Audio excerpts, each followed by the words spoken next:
Welcome, everyone, and thank you for joining us for what is going to be a great couple of days for communities taking climate action, leading courageously. Bonjour à toutes et à tous.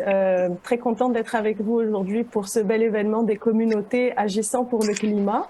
Alors, avant de commencer, et si c'est votre première fois à un événement de l'Institut Tamarack, vous pouvez activer l'interprétation simultanée de l'anglais vers le français en bas de votre écran. Hi, everyone. I'm so excited to be here today with you all. Before we dive in further, we'd like to note that simultaneous interpretation from English to French will be available for the morning sessions each day. So today and tomorrow, everyone should select their preferred language at the bottom of the screen. That's super simple to do, and I find that it's super helpful. We're going to be spending a lot of time together over the next few days, so I'd love to start by just introducing myself.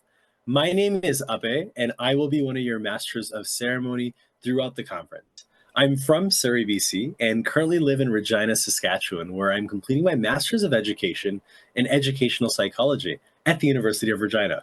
I'm the founder and executive director of Break the Divide, an international nonprofit connecting young people across Canada and the world with one another to talk about climate change and mental health and build empathy for one another. I also serve as a youth council member for the Environment and Climate Change Canada Youth Council, advising our federal government on youth perspectives on the climate crisis.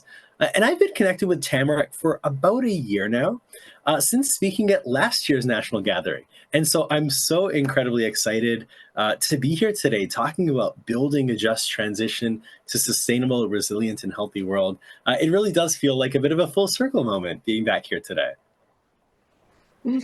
Thank you, Abe. My name is Leila, and I'll be your other Master of Ceremony for this event. So just to share a little bit about me, I currently work for United Way of Greater Montreal. And when I'm not at work, I'm the president of the Montreal Intercultural Council that actually makes recommendations for the city of Montreal on intercultural issues. And above all, I'm a committed young citizen at the crossroads of many identities. I'm passionate about environmental justice issues, and I aspire to a just and inclusive socio-ecological transition. I was working at the Tamarack Institute until last June, so I'm very happy to be with you today.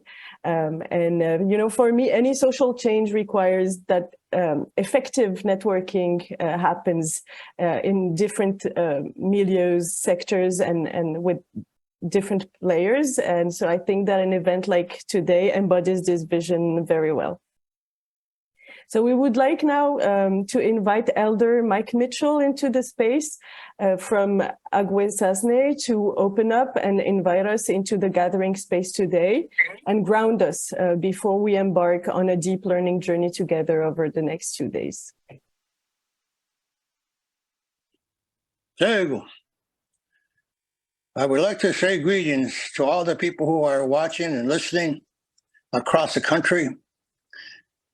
Long time ago, when only our nations lived on Turtle Island, what is North America by other people's name, when different nations got together, they always selected one person to speak on their behalf, to remind them our ties to the land, to the water, to the air, and beyond. And so I'm going to say those words in my own language in Mohawk very briefly, and then I'll translate.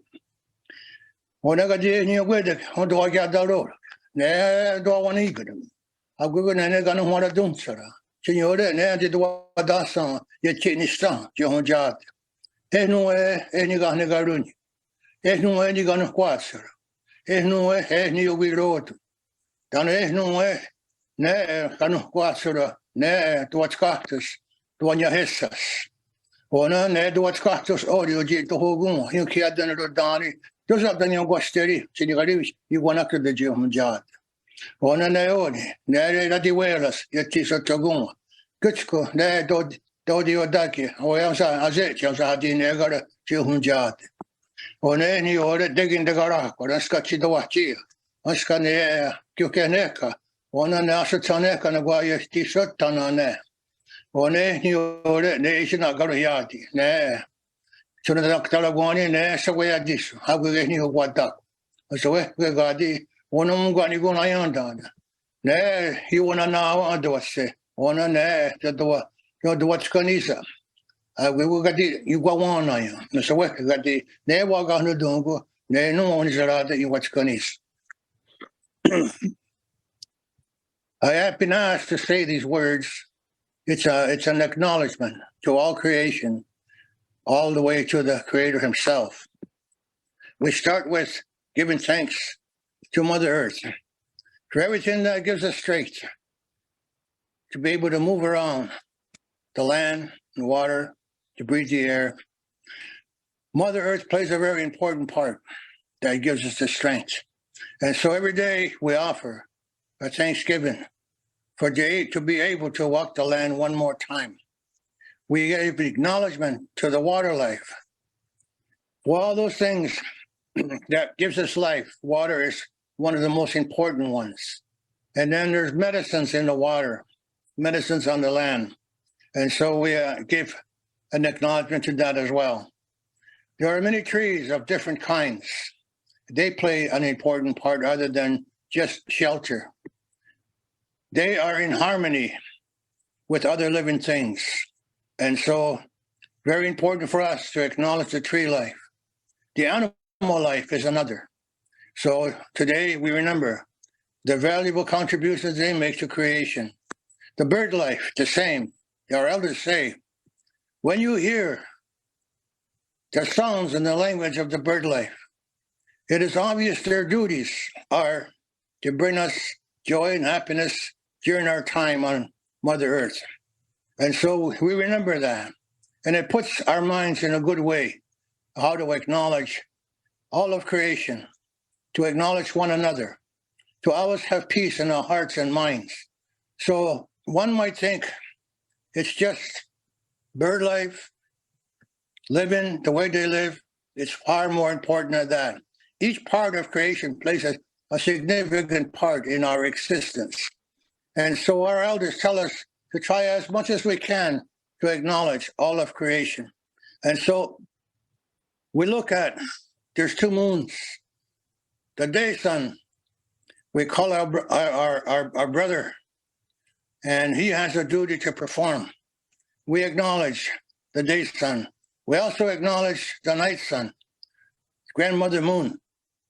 And they also play an important part. And they say the grandmother moon plays a significant part in the life cycle, the birthing, women's cycle themselves. So all these plays a very integral, important part. And so we acknowledge all these important contributions to life. Beyond, they say, the stars. Long time ago, even to today, those that still know how to read the importance of the stars, the message that they is conveyed, the direction we need to go in dark nights. And so everything that tells us, even prophecies, we go by that. And in our ceremonies, the acknowledgement, they become to be very important, closeness to all of us. Our time spent on earth, all of these things are important to us, the songs we carry, the ceremonies. And so from the land, from the water, from the air, to all of life, the tree life, the animal life, the bird life, our elders teach us, always think that we owe a thanksgiving to every living thing. So we grow up like that.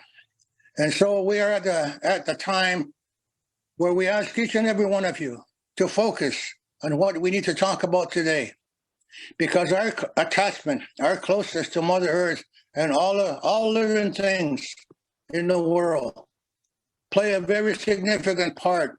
And we do not dismiss or alienate anything. They all have a contribution to make. And so keep those thoughts when you discuss all the things that we bring us together today, because they're all very important.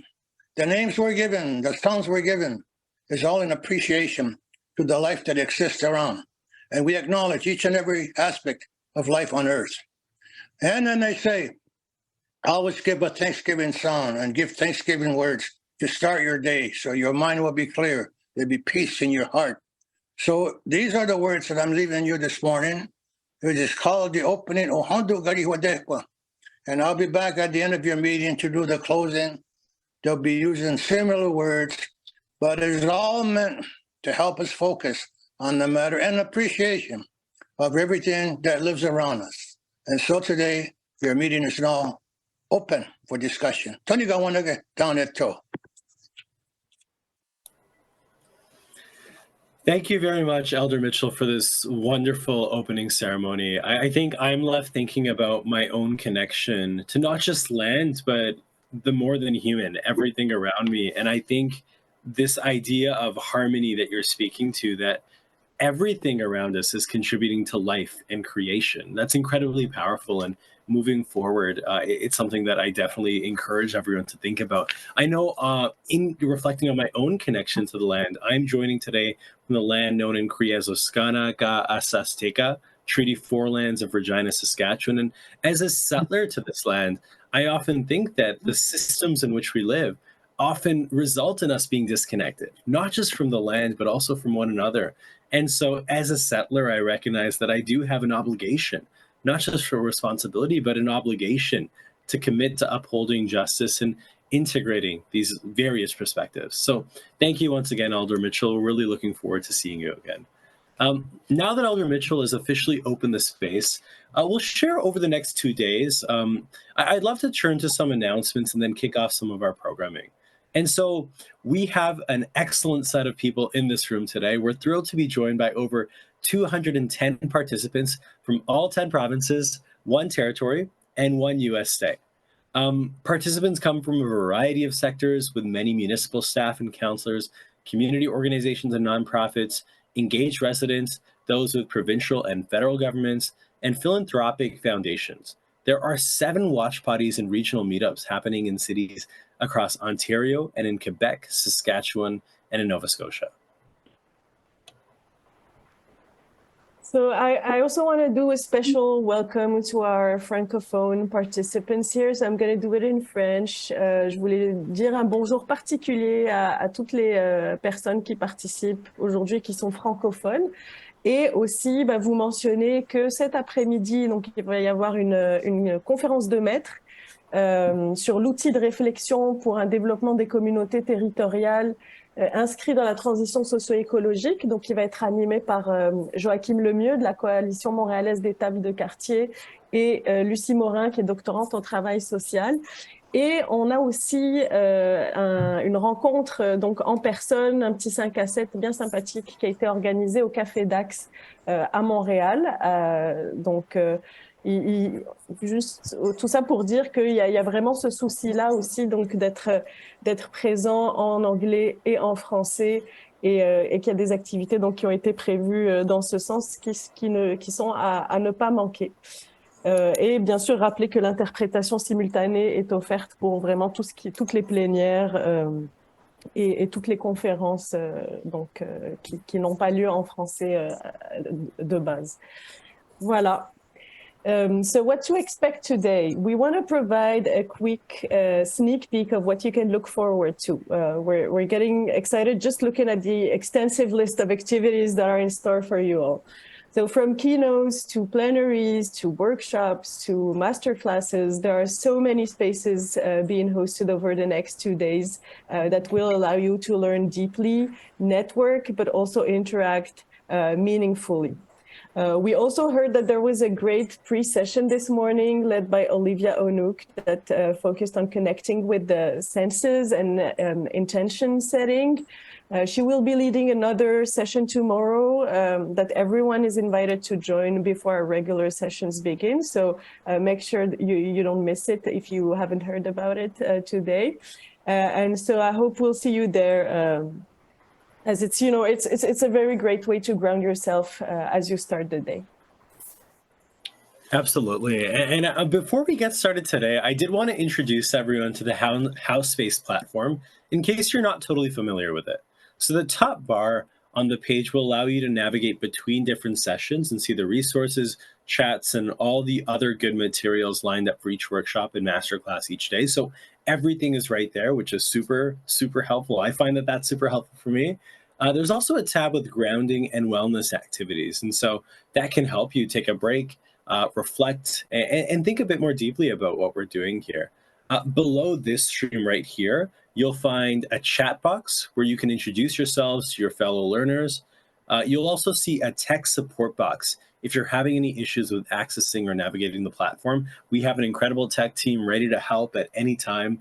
And we also have a question box where you'll be able to ask questions to our keynotes and panelists. So if you have a question, make sure you're not sitting on it. Make sure you type it into the chat box right there. And if you're having a question, chances are other people are also thinking about the same thing.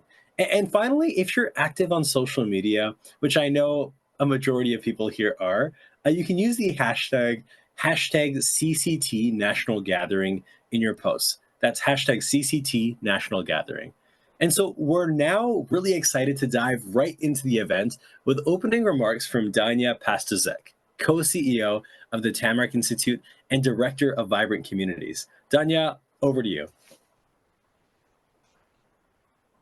Abe, thank you so much, and it's so good to see you again. I'm going to start actually by inviting us all to continue the grounding that many of you participated in before joining our plenary here. And if you're interested, I invite you to join me in just taking a deep breath as we move into this first phase of our programming.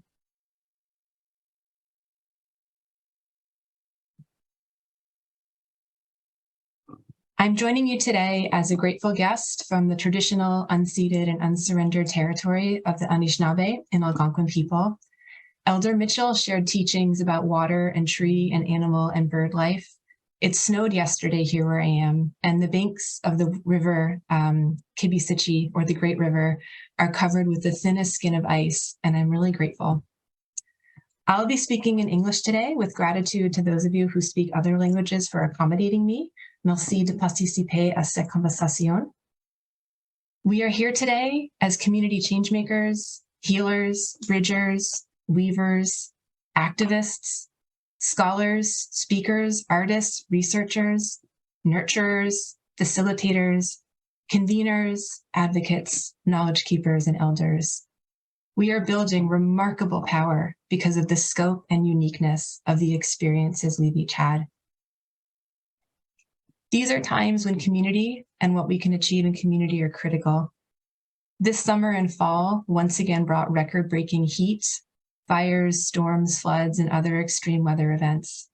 As documented in the Assembly of First Nations National Climate Strategy, Canada's temperature is expected to warm at double the global average rate and triple in the north.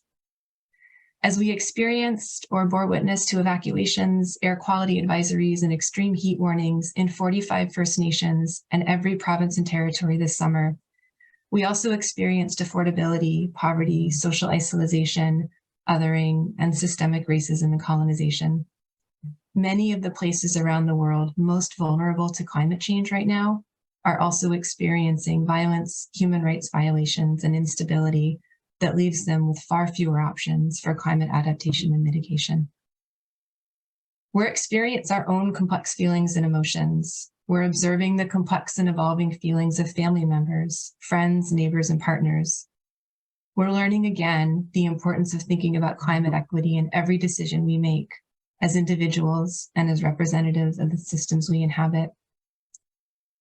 With this backdrop, I hope you'll continue to join me in choosing community and choosing hope, because this is a moment of profound historical opportunity, and communities are leading toward that opportunity.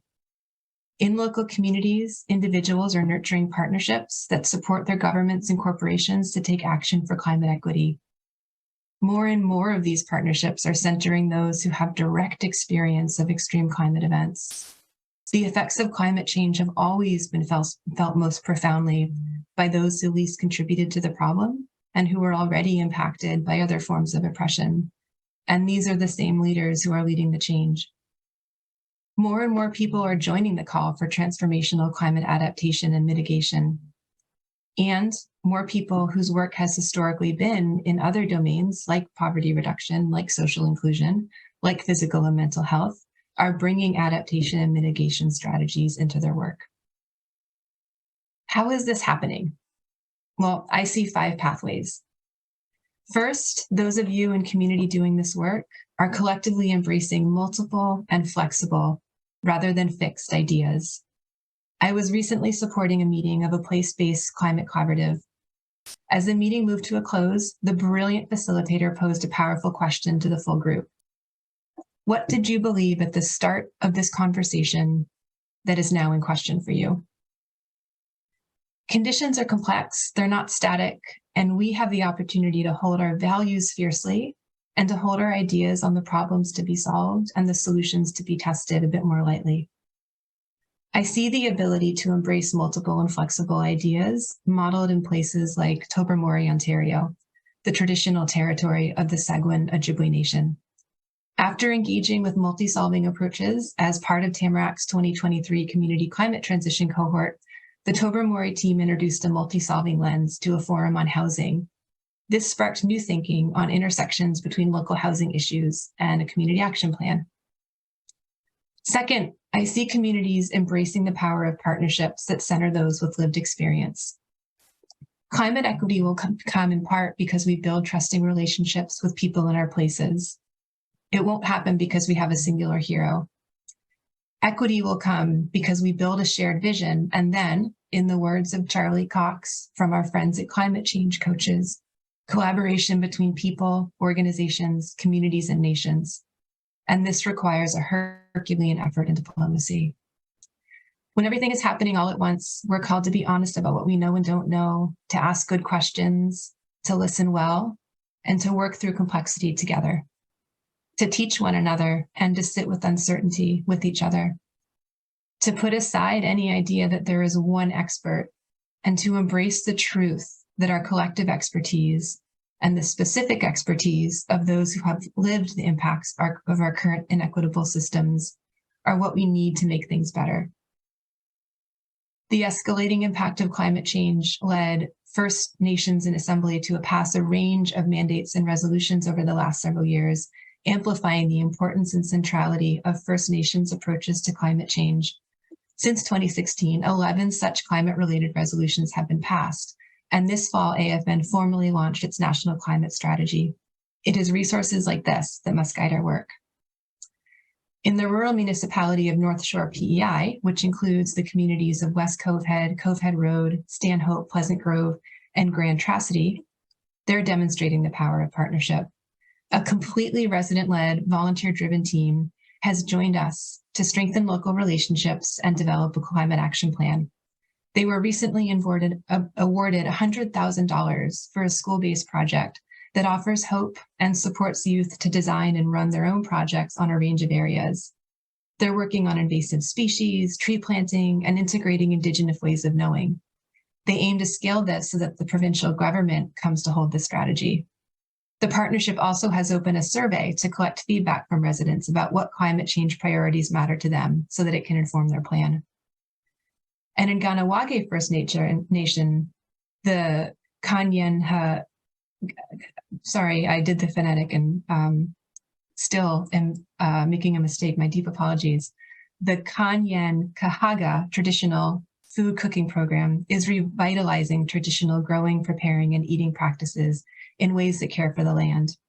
215 young people in Ganawage participated in a seed-to-table experience that involved planting, preserving, hunting, cooking, and eating traditional foods.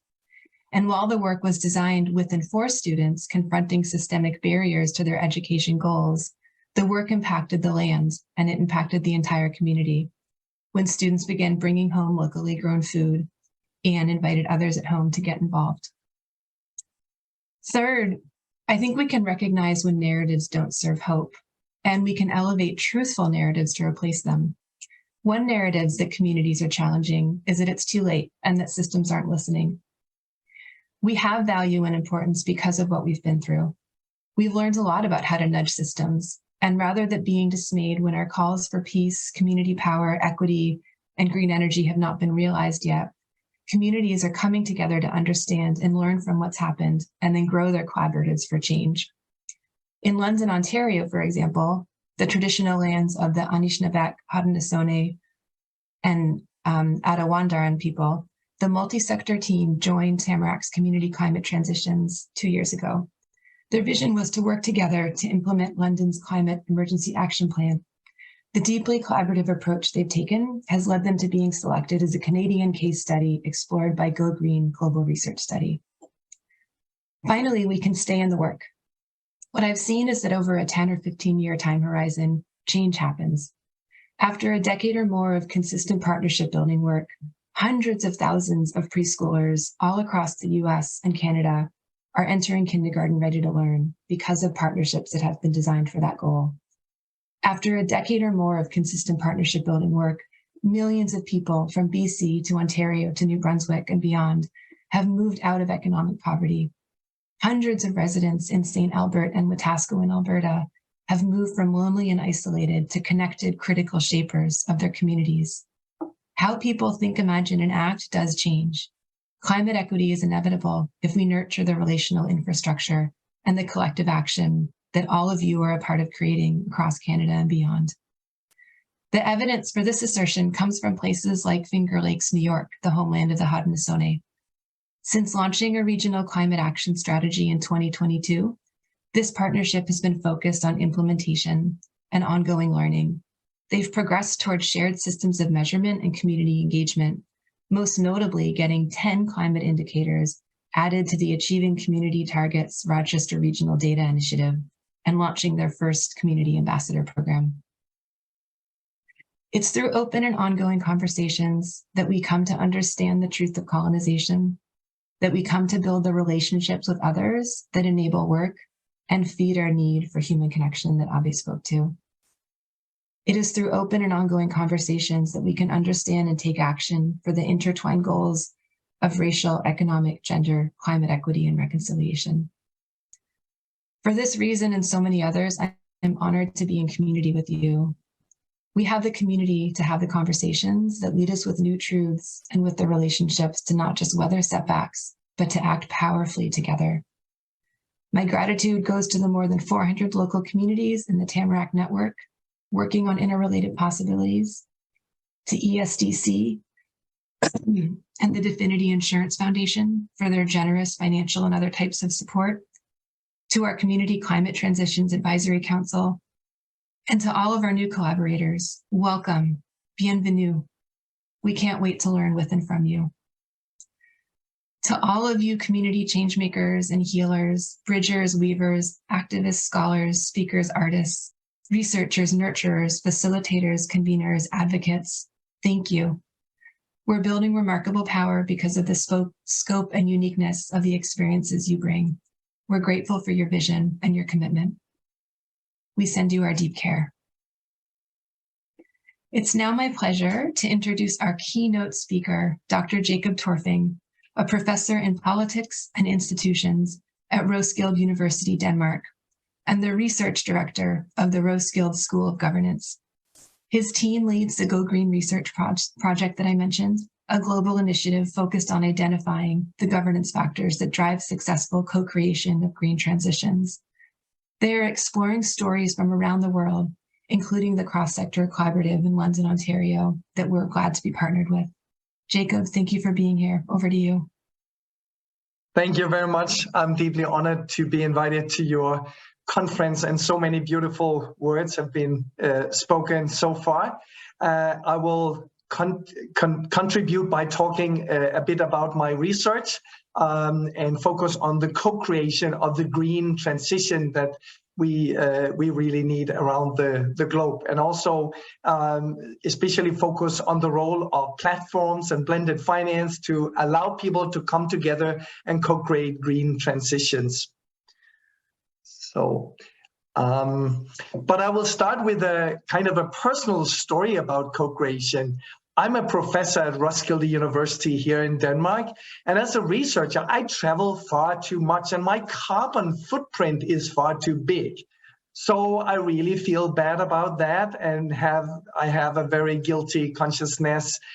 So I thought I should do something about it. So I went over to my neighbor. I've got a kind of a countryside house in a pretty remote place, but I walked over to my neighbor and said, hey, can I buy some of your land because I want to raise a forest for the sake of climate? And he said, well, he had to think about that. He's a very kind of right-wing guy, and he was in Danish parliament for a really xenophobic party.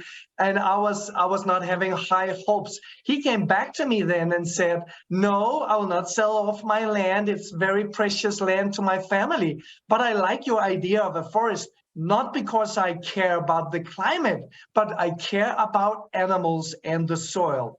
So I thought, well, that's a good enough reason for me. So we agreed to raise forest on his land. Then we had to negotiate at some length with the local municipality to get the permissions to raise a forest on agricultural land. And we applied for government money, and we were granted a pretty nice sum of money to raise the forest.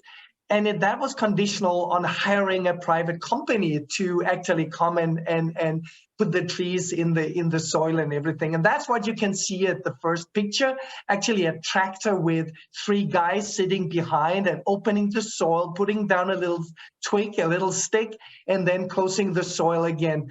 And in one day, they planted 15,500 trees of 14 different sorts. I thought that was amazing.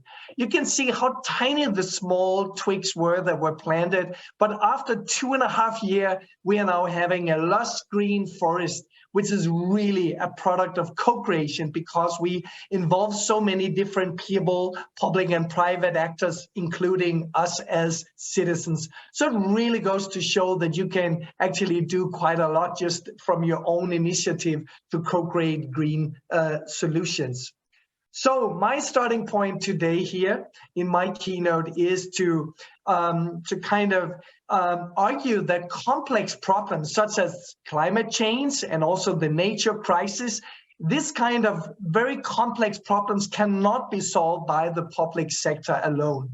Indeed, there is no single actor, be it public or private, that has all the knowledge that is needed, all the ideas, all the resources to really solve complex societal problems single-handedly.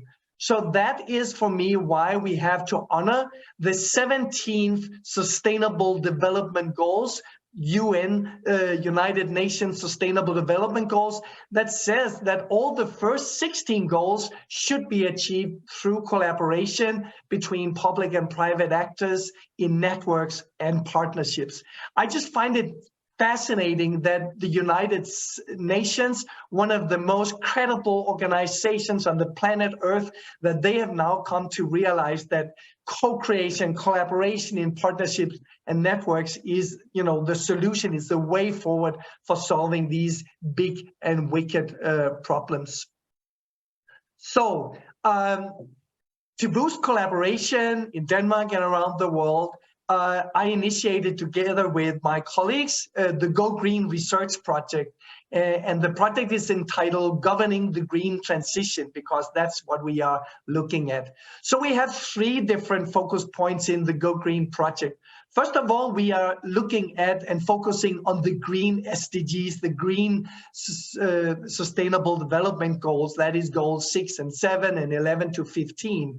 And we find it important to focus on the Sustainable Development Goals because these goals were unanimously agreed upon by all the countries in the world that have committed to realizing these important goals to save the planet. And we also focus in the Go Green Project on how these goals are then achieved, how the SDGs are achieved through co-creation between public and private actors. And we are focusing on the local level where there's often a nearness between actors, making it easier to get into contact with each other. And then finally, we focus on how local co-creation of the green transition is conditioned by a whole set of different governance factors, such as government policies, collaborative traditions, facilitative leadership, institutional platforms, and what we call blended financing. I will talk about this in a very short moment.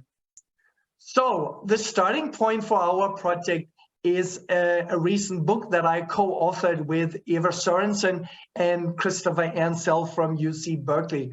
So this book is called Co-Creation for Sustainability, the UN SDGs and the Power of Local Partnership. And we deliberately published this book in something called Golden Open Access, meaning that this book is free to download for everybody. And it provides, we hope, useful insights for not only researchers, but also local change makers around the world. And what the starting point of this book and our whole argument is that, when we started to expand the public sector, often in the time after the Second World War, the public sector was really expanded and created to solve some relatively simple and tame problems. Kids need schooling to acquire the skills to enter into the labor market. We need hospitals and general practitioners when we get ill, and we need social care when we are not able to make our own living and sustain our family and friends and communities. So in the beginning, it was all about solving pretty simple and tame problems with relatively simple service solutions. But something happened throughout the 70s.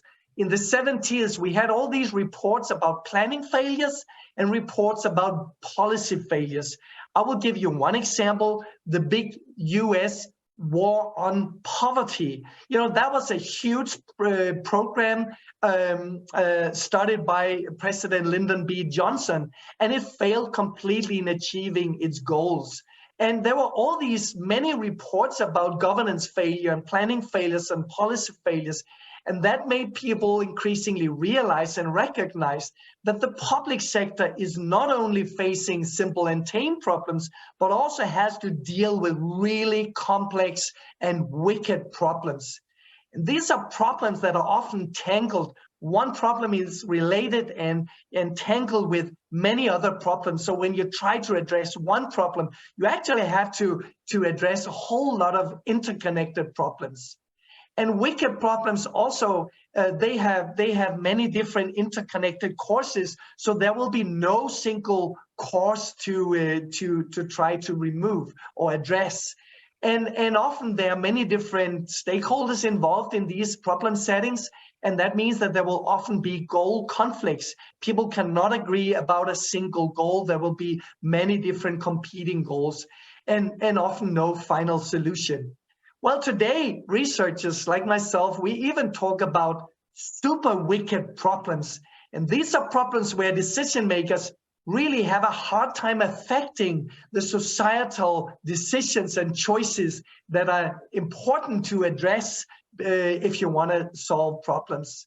And super wicked problems are also problems where decision makers are often more concerned about the short-term cost of taking action instead of being concerned about the long-term negative consequences of not taking action. And I do think that the nature and climate crisis is a case in point. I don't know about Canada too much, but I know about my own Danish government. They are so concerned about the short-term cost. So they are, putting us all in this, in this pot that is slowly heating, and we are the frog that will eventually die because, there's so much concern about the short-term cost and so little about the long-term negative consequences of not taking actions. So, wicked problem, and that is really the challenge. Wicked problems cannot really be solved, not like once and for all. They are also constantly changing. It's a moving target that we have to hit.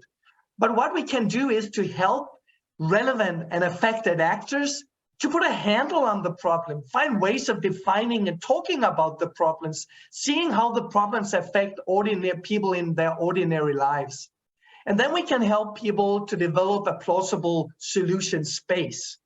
So I would say that, our strategy in tackling these and dealing with these wicked and super wicked problems is really to promote, first of all, a focused and relentless search for solutions.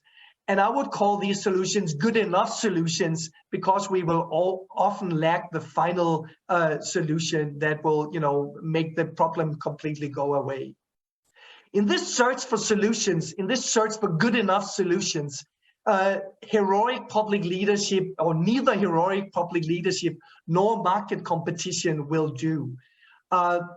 The problem with, the top-down government approach, the heroic public leadership approach, is that it often fails to mobilize local knowledge and build ownership to solutions. I think, the French president Macron, he is a very good example of this. You all remember how he suddenly tried to solve the climate crisis by raising the taxes and tariffs on fuel. This was a non-negotiated solution. He hadn't consulted anybody about it. And there was an uproar in French society, and there were violent protests, I think, in 37 cities around France, because this just came from the top down, and there had been no consultation, no involvement. There were no ownership to the solution, and no way of compensating people who were poor and would not be able to shoulder the burden of higher fuel taxes. The problem with the competitive market solution that we often celebrate is that often prevents knowledge sharing, because we are competing so much with each other. We are not inclined to share our knowledge. And also in competitive markets, we often waste a lot of precious resources on conflicts and rivalry with each other, whereas we should much rather collaborate and share knowledge and build the joint ownership over solutions. So researchers today in my field agree that wicked problems are best defined and solutions are best designed through collaboration and what we talk about as co-creation. So co-creation, if I should define it very briefly, is when two or more public and private actors, including citizens, communities, civil society organizations, when all these different actors, they collaborate to identify and define problems jointly, and also define and implement innovative solutions. So two key words, buzzwords in co-creation are collaboration and innovation. So a few words about these terms. For me, it's important that collaboration is not, talking endlessly, so we get so sick and tired of it and try in the effort to reach a unanimous consent. I think collaboration is something different. For me, collaboration is really the constructive management of difference that allows actors to find joint solutions to common problems. So the reason we often collaborate is because we realize that we need input from someone who are not the same as us, but are different from us. They have other experiences, other ideas, command other resources. And the whole idea of collaboration is really to build on difference and find constructive ways of managing that difference. So conflict is not a problem as long as we try to make conflict productive and get them to help us to sharpen our arguments, and we explore the ways of bridging disagreements, etc. So innovation is, I guess, more easy to define, because innovation is really about developing and implementing creative solutions that somehow break with the common wisdom in a certain area and the established practices. So innovation is a kind of step change that takes us beyond what we used to do in the way that we used to think about problems and solutions. And co-creation is about, using collaboration between multiple actors as a lever for producing more innovation that we need to produce green solutions.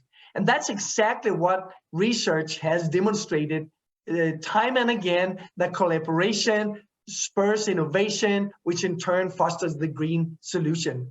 And this is not difficult to understand why this must be so, because when we collaborate with somebody who are different from ourselves, that will create a certain disturbance. What you say, what your worldview is different from mine, and it kind of disturbs my way of thinking. That's a good thing, because disturbance often triggers learning, and learning is the fuel of innovation, which we need for the green transition. So the Go Green project is really interested in exploring the conditions for co-creation of green solutions. So what we do is we conduct no less than 37 case studies of co-created green transitions in 29 countries all around the world. So we do a case study in Canada, in the US, and in Brazil, in Mexico, in South Africa, Ghana, Thailand, Vietnam, in so many countries around the world. And we do that because we want to compare the results of all these case studies in order to be able to identify alternative pathways to successful co-creation of green solution. We are searching for the, in a way, the holy grail in terms of what are the different constellations of governance factors that must be in place for actors to be able to come together and co-create innovative green solutions. And when we finally get the result of all this research, we want to go back to local communities and tell them about our findings. And we will also draw on all our contacts in the United Nations. We have a wonderful advisory board consisting of only top-level people in the United Nations that will help to disseminate the results to changemakers in all parts of the world. So, we are very interested in different kinds of platforms in the Go Green project, and these platforms we think of as relatively permanent physical or digital infrastructures that somehow support co-creation by lowering the transaction costs of collaborating. Because, collaboration is wonderful. It can drive innovation and green transition, but collaboration is also hard. It takes a lot of time and energy, and sometimes we waste a lot of time and energy with collaboration that reaches a dead end. So we think it's very important to think about the platforms that can sustain and support collaboration.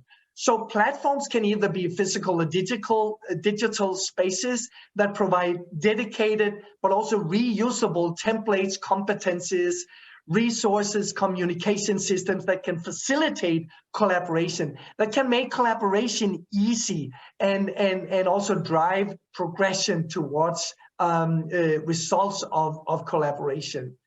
And in our thinking, collaboration may support the formation of collaborative arenas, multiplicity of collaborative arenas that are like temporary institutional spaces where people meet up and participate, communicate, and get ideas about how they can act jointly. So arenas are these more relatively self-governed spaces where different actors collaborate with each other, but that collaboration does not come spontaneously. It has to be, convened and prompted, and that often require facilitative leadership that may draw on the resources that are provided by the platforms that somehow scaffold local collaboration. So the way we think about the relation between platforms, arenas, and co-creation is shown in this slide. So we have some relatively permanent platforms, which can be meeting spaces like community centers, libraries, public institutions, but also digital spaces that allows people to come together and create these different arenas that will somehow support the co-creation we need to have innovative green solutions. And as you can see here, one platform can support and scaffold multiple arenas. Some arenas will, continue over some time. Some will create a spillover and create new arenas, and some arenas may even adapt to new agendas. So this is actually a very, very dynamic way of thinking about platforms, arenas, and co-creation processes. And we are also in the Go Green project very interested in the impact of blended financing. So I do think that the time and energy that the actors involved in co-creation, the time and energy that they contribute is immensely important. But what we also need is funding of development cost. It often requires a lot of cost to, explore options and put together, create a knowledge base for co-creation. And we also need resources to finance investment and operation of new green solution. All this is strictly required. So there's a kind of a monetary side also and resource side to co-creation. It's not enough with what we all contribute, in terms of in-kind resources, although that is immensely important as well. So quite interestingly, The World Bank recently calculated the cost of the efforts to achieve the sustainable development goals in the global south. And what they discovered was that public authorities will only be able to muster a tiny fraction of all the necessary resources that are needed to fund and finance the co-creation or the development or the achievement of the sustainable development goals. So they argued, also I find that pretty interesting, that the only way forward to be able to to have a green transition is to adopt the approach of blended financing that combines many different public and private funding streams when co-creating or developing green solutions. So blended financing is a kind of a co-created approach to funding and financing where money may come from many different sources, from different levels of government, from international donor organizations that are hugely important in the global south, from private foundation, philanthropists, NGOs, community organizations, crowdfunding, mobilizing citizens with small contributions, fees, tariffs, and certification. I'll come back to that. And also commercial banks and private investors. There are now big green banks ready to invest in blended financing of green solutions.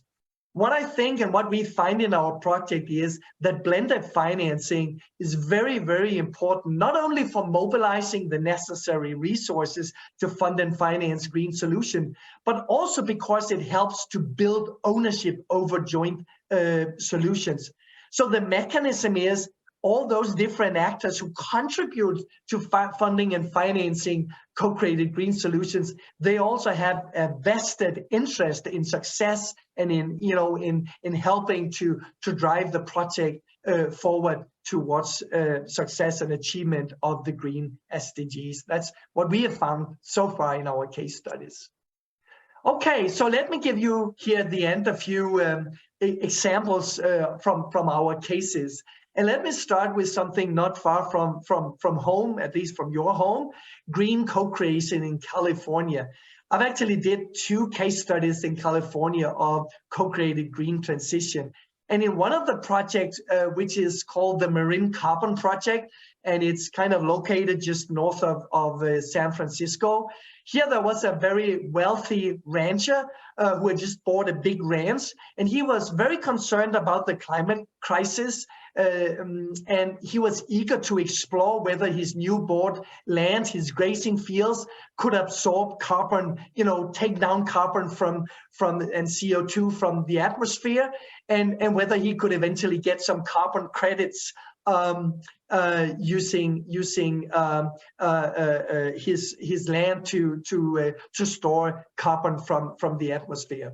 So what he did was that he invited an agro consultant called Jeff Creek, and also a bunch of researchers from the Lawrence Berkeley lab at UC Berkeley, which is the place in the world where they have received the most Nobel Prize awards. So they are very clever, smart people. So he invited all these people out to his ranch and asked them whether it was possible to test somehow whether the soil could absorb carbon from the atmosphere and store it in the land. And they were, some of them, very skeptical. They thought it was difficult to measure carbon sequestration in the soil. And also it was hard to tell whether there was something that could trigger it. So they started with doing some experiments. What they did was actually they turned in manure into compost, and they developed a new measuring equipment that could measure carbon concentration in the soil 1 foot, 2 feet, 3 feet down. And then they applied this compost made from manure on one field and had a control field to see another plot to see what was the difference. And what they found was something really, really surprising. They found that the amendment of just ½ an inch of compost to the grazing land triggered or catalyzed a process whereby the grazing fields, the grass, started to absorb huge amounts of CO2 and started to store the carbon first in the roots and then in the soil around the roots. They were so surprised about this finding. They only had a hunch. There had never been any test or any evidence of this. And based on their findings, they were replicated in 6 different places with different soil quality and different microclimates. And based on these findings and their calculation, they discovered that that if they amended 1/2 inch of compost to just half of the grazing land in all of California, the soil would quickly absorb more CO2 than all the inhabitants in the whole of California and all the factories and production plants produce in a year. And that effect would last about 30 years. So this is actually about treating our soil with something nutritious, like compost from in this case cattle, but it could also come from food waste, etc. So this is a wonderful co-created finding and project, and they now do carbon farm plans. They simply invite cattle farmers to adopt this new strategy of spreading compost on their land, and they calculate how much CO2 is sequestered in their soil. And funding for this co-creation project came from the rancher himself, but also from the participating actors, and now also from national and regional government in the US that finance these carbon farm plans that are supported by a digital platform called the Cometer platform, which enables farmers to calculate the carbon sequestration effect of doing different things to their land, like amending compost. So I thought that was a lovely story from California. So let's go to a very faraway country like Vietnam. So here in April, together with good colleagues, I made this case study of green co-creation in Vietnam. And this project is called the PPI Compact, the Production Protection Integration Compact. And it was initiated by a green international NGO called IDH, funded by the Dutch, Danish, and Swedish and Norwegian development aid ministries. And this project, the PPI Compact, aims to make coffee production in the whole of the Lam Dong province sustainable. So they are taking what they call like a geographical approach, not just targeting single farmers, but a whole province that they want to turn into a province for sustainable coffee production. And what they do is that they organize co-creation along the value chain. They managed to get on board the global importers of coffee, the big agro firms, the middlemen who buy the coffee from the farmers, the individual coffee farmers, of which there are many in this province, a lot of the farmers, local farmers association, NGOs of different kinds, local and regional government. They managed to get all of these different public and private actors on board in a big collaborative co-creation project. And we couldn't believe it because, you of course know that Vietnam is an autocratic one-party state. So how could government allow all these actors to co-create solutions in networks and partnerships? And we made, of course, we started asking questions about that. And government people, they just admitted that they had long discovered that partnerships and collaboration is the only way to solve complex problems. So they had issued a decree that all public authorities had to work with private actors and civil society actors to produce results in relation to complex problems like climate change. And the big trick in this project was really certification, which means that the farmers are paid a higher price for growing sustainable coffee by the big exporters and importers like Nestle and JD and the big multinational companies. They pay the middlemen and then eventually the farmers a higher price for growing sustainable coffee because they see there is a demand from consumers for more sustainable and healthy coffee. And the local farmers, they adopt new green sustainable farming practices that are developed and spread through experiments, model farms, and training. They are training in this province. They are paying more than 300 training visits to farmers every year to train them in the newest sustainable coffee growing techniques. And this co-creation project is also pretty amazing. It has resulted in the banning of herbicides, complete ban of herbicides, more use of organic fertilizer, much better water conservation, and the use of intercropping, planting trees between the coffee bushes, and also using cover crops to actually absorb carbon from the atmosphere in the grass that is now growing between the coffee bushes. So amazing results from co-creation. And all the different sub-projects within the PPI compact, they are funded by the different participating actors, and they have a big facility in the Diling city, a big house where all the meetings and training sessions and so on, they are planned. So they have a wonderful physical platform sustaining and scaffolding co-creation. And then finally, a wonderful case study that we did in South Africa. We came back from this case study just 4 weeks ago. And this case is the Dingwayane Water Smart project close to the Kruger National Park. And this project was initiated by 3 regional NGOs and involves public as well as traditional local authorities, tribal authorities as well. Also involving, local farmers committees, local schools, and of course the individual farmers either doing crop farming or cattle farming in the small village of Piering with only a few thousand people. So what they do here is pretty nice. They invite local farmers to receive a 6 weeks intensive training in agroecology. And those farmers who do very well in this training, they qualify for a CAPEX loan, a capital expenditure loan of a certain size. And this loan will enable the farmers to finance the transition to sustainable either cattle or crops farming based on a conservation agreement where they agree to only use these new sustainable farming techniques in return for getting the loan and also access to markets for sustainable products. So these loans are then eventually paid back by the farmers who receive them. So it's a kind of microfinancing instrument, but a microfinancing instrument tied to sustainability.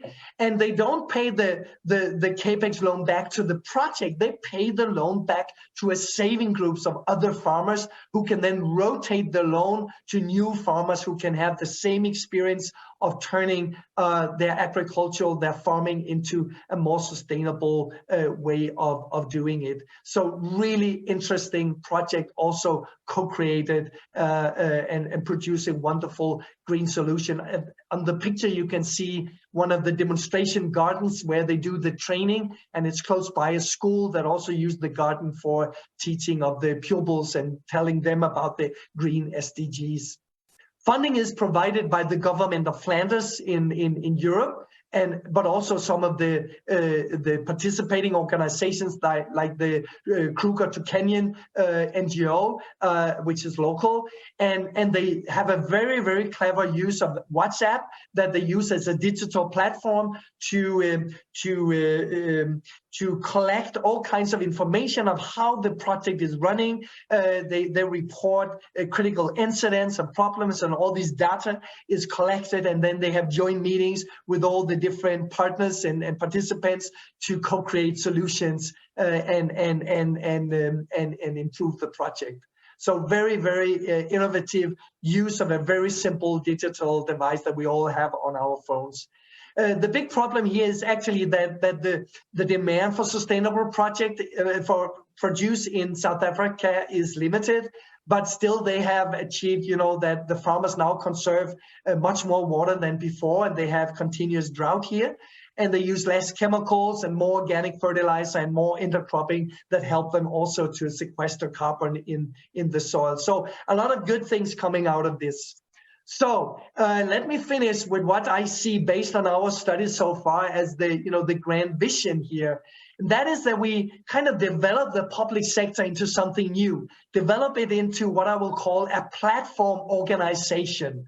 And that means that the public sector, instead of attempting to solve all these complex problems on its own, using its own staff, organization, and budgets, instead it should invite relevant and affected actors from the private economy and from civil society and invite them to co-create solutions based on blended financing. And I would say, judged on my experience so far in the Go Green project, civil society organizations, community organizations may even lead the way in co-creation and invite government to participate in society-led co-creation. We actually just did a quick survey of all our case studies, and we found that quite a large number of co-creation projects in the area of green transitions are actually co-created by civil society organizations and community organizations, and even by citizen entrepreneurs. So I think you're really onto something with your conference and your endeavor. Thank you.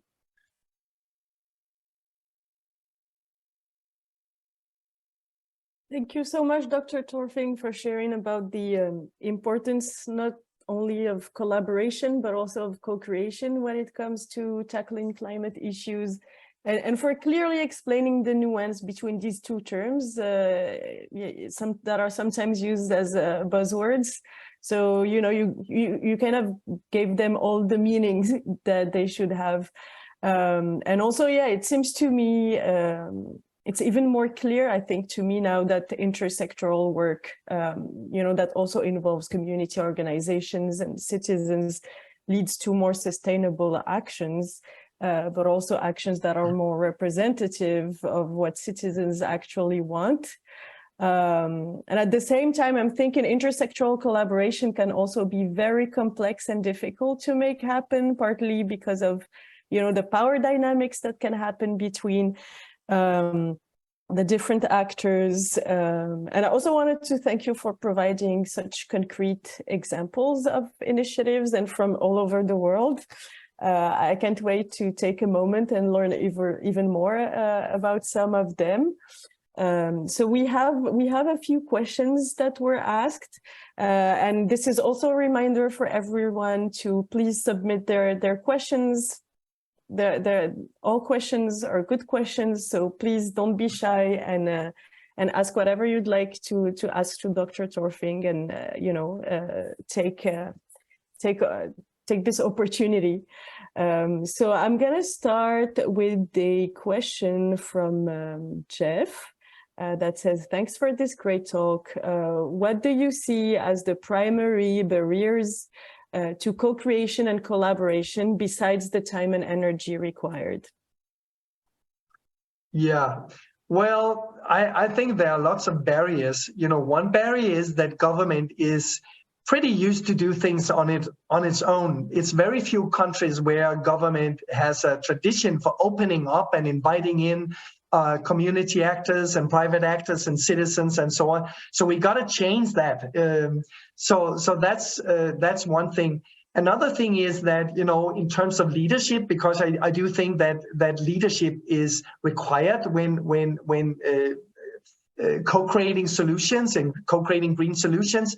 You know, the way that we trained public employees and public managers for many years was to lead downwards and lead within the organization. But what we need in co-creation is a leadership that takes us beyond our own organization. We need to lead across organizations. We need to have, you know, relational coordination. We need a lot of high intensive communication across different organizations, and that's something that you know, it's a leadership skill that we are lacking often in the public sector. But I would say that we have been amazed that co-creation thrives in so many different countries and in very, very different circumstances and contexts. we find co-creation where we least expected it. So yeah, there are I think barriers to co-creation. Also, in terms of how can we finance the solution that we co-create, and how do we mediate the conflicts that arise. But actually we have been also surprised that if you have a common goal and you are confronted by a common problem, conflicts seem to be limited so far in when we look across the 37 cases that we are studying so far. Yeah. Thank you, Dr. Torfing. And so, yeah, so I think it's important, you talked also about funding and how it can also affect, the work that can be done. Would you have, by any chance, an example, of a good example of how to manage the relationships when you have different sources of funding, etc.? Yeah, I think in the Vietnam case, it was really interesting. So the co-creation project was divided into like 4 or 5, 6 different sub-projects. And they had a very flexible way of funding and financing each of these projects. So they kind of came together and found out, what are the tasks that we need to achieve to make this co-creation successful, to have more sustainable coffee production. And then all the participating actors, they kind of chipped in, saying, oh, I want to be a part of these projects, sub-projects, because they chime with my organizational purpose and my values and so on. So it was very much like kind of a la carte, very flexible funding scheme where different actors participated in different projects. And if they participated, they also provided some financing, and it could be either monetary financing, but it could also be in kind financing by like committing staff members to the project and so on. So we were fascinated by how flexible blended financing can be. And it is just important because there's no way that the public sector alone can provide all the funding we need to solve this massive problem that we have created for ourselves in terms of the climate crisis and the nature crisis we are facing. Thank you so much. And I know there are also great resources at the Tamarack Institute around participatory grant making and trust-based philanthropy approaches. So I encourage everyone to look back at the Vietnam case study and look for more resources if you're interested by this. We have another question for you from Layaquet. That says, so there's untapped knowledge and information, to solve climate issues. How to reach the actors that own all the knowledge and information? So are there any, open source databases or like technology sharing among, different actors? Yeah. I think what is very important when you embark on a co-creation strategy for, producing green solutions, that you start doing a very thorough stakeholder analysis. And 2 important things are important in stakeholder analysis, and that is to identify all those who are relevant to the co-creation process. That is to say, all those who have knowledge and resources, authority, and the like to make things happen. So you need to bring on board and identify all the relevant actors who have resources and power to invest in the solution. But then also you need the other side, all the affected actors, all those who have an interest in the solution. And who are suffering from the problem and have a keen interest in something being done. So what is so potent in co-creation is that if you can find a way of bringing together relevant and affected actors, those with the power to make things happen, and those who have a keen interest in the solution. If you can manage that, you are really well underway. And that often requires many different ways of participating in co-creation, because we are not always, or not all of us kind of trained in, participating in meetings and so on. And some actors will require some, particular strategies for inclusion and empowerment to get a voice in co-creation. And I think, one thing is to participate in meetings, but you can also do small focus groups, or you can go out to particular groups and have meetings in their environment. They did that in Vietnam. We were really we were so amazed by how well carried out their co-creation was, because there are a lot of minority coffee farmers in Vietnam, and they had developed special sessions to go out and train these minorities, and they had people from the minority group themselves. They train trainers from the minority groups to train their fellow people, their fellow farmers in their group, and so on. And they sometimes conducted small focus group meetings out in the bush and so on, to really be inclusive and tap into all the knowledge, experience, and so on. Because that's the clue of co-creation. Co-creation enables us to take real needs and local experiences as a starting point for solving problems. It allows us to have more learning and innovation, and it allows us to build a joint ownership by bringing together all these different voices. And joint ownership is so important, because the big problem is not to design innovative green solutions. The big problem lies in implementation. And we often see a lot of implementation resistance that is a result of the lack of co-creation, the lack of empowered inclusion. So I think we can with a co-creation approach do much better than both with a top-down government approach and a more kind of private market approach to solving the big problems we are facing.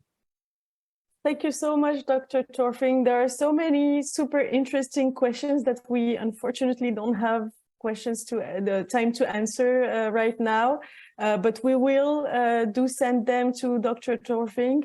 Thank you. And share the answers with you.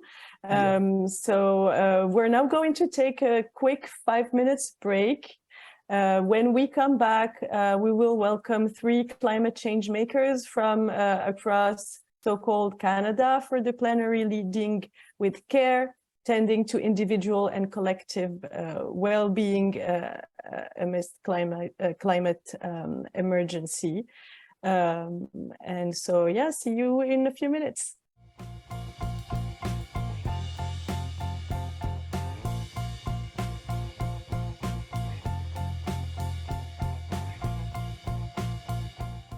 Welcome back from the break, everyone. Once again, we're diving into a panel on leading with care, tending to the individual and collective well-being amidst climate emergence. Quick reminder to everyone to turn on live interpretation if you'd like to listen in French.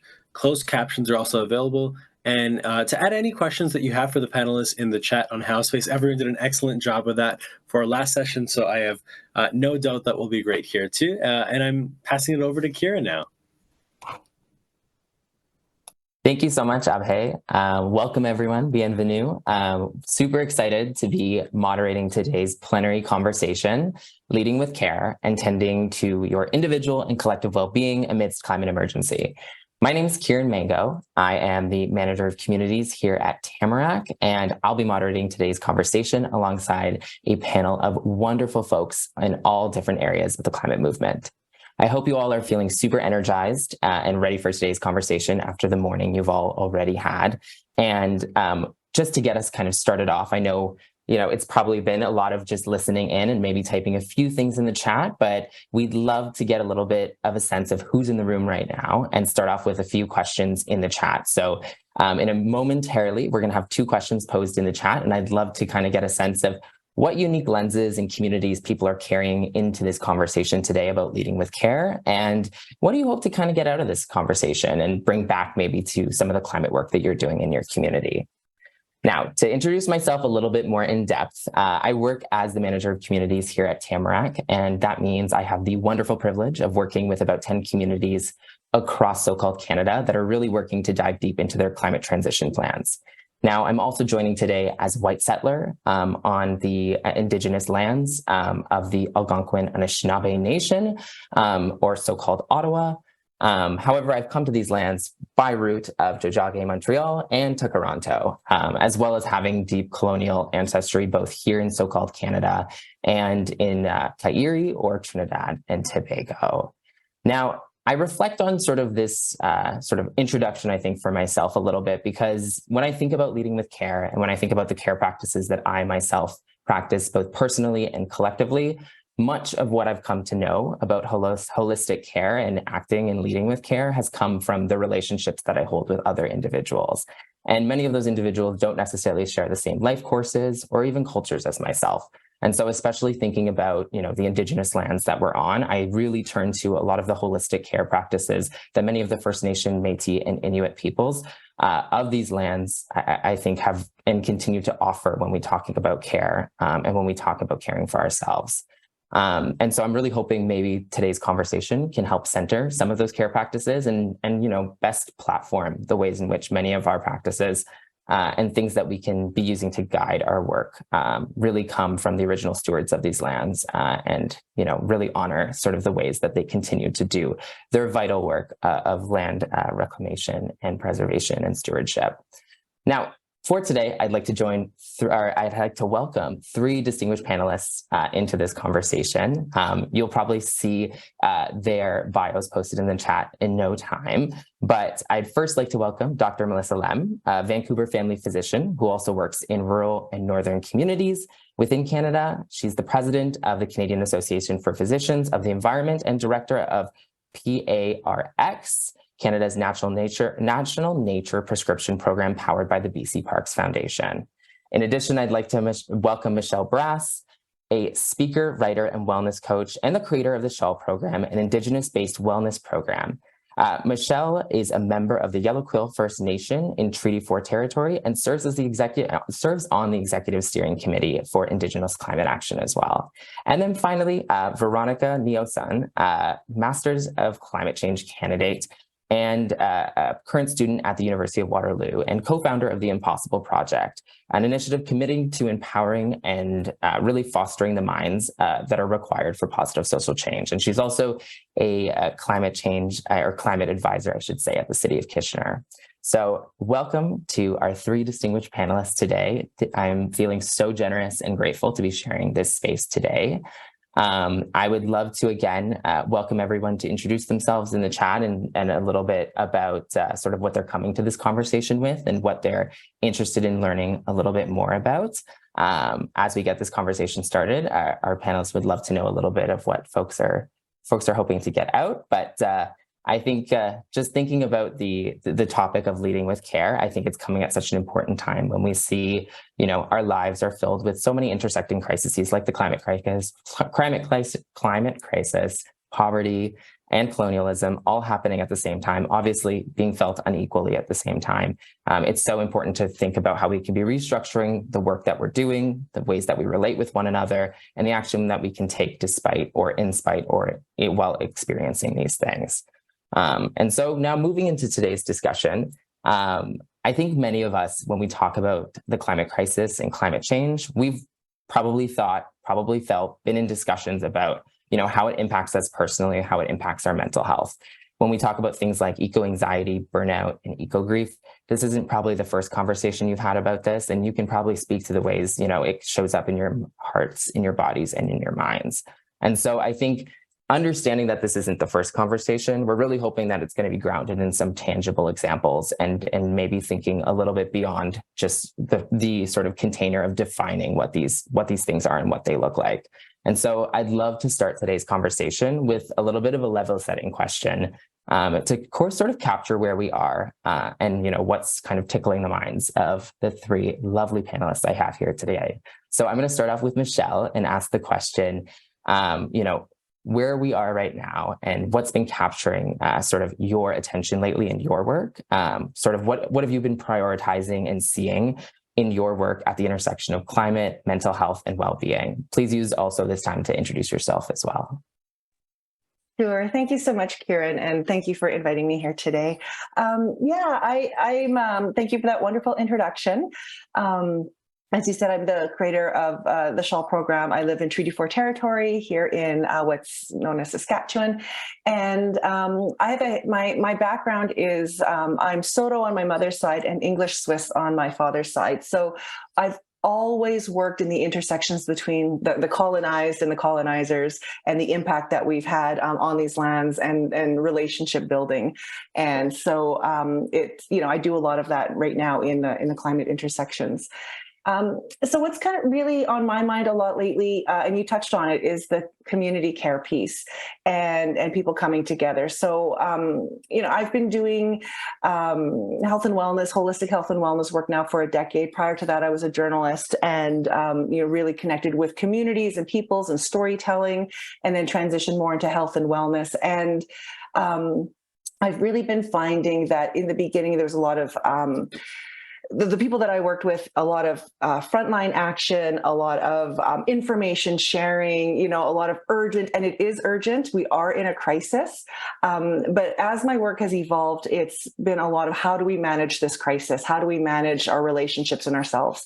And so I've really been sharing as much as possible the importance of building community, and that there are so many ways to contribute to climate action, that it's not just frontline work, it's not just letter writing, it's not just pressure, on our leaders to take action and make decisions. It is all of that, and it's things like getting counseling and having a therapist and doing our own healing work, because as we live together and as we shift things, things come up. It is finding work that you love and enjoy so that we can have the energy to continue building strong communities. It's learning to cook foods. And, so everybody I talk to, sometimes people feel like I'm not doing enough, or I don't have time at the end of a 40-hour work week and kids and school and all of these things to participate meaningfully. And I have anxiety around that.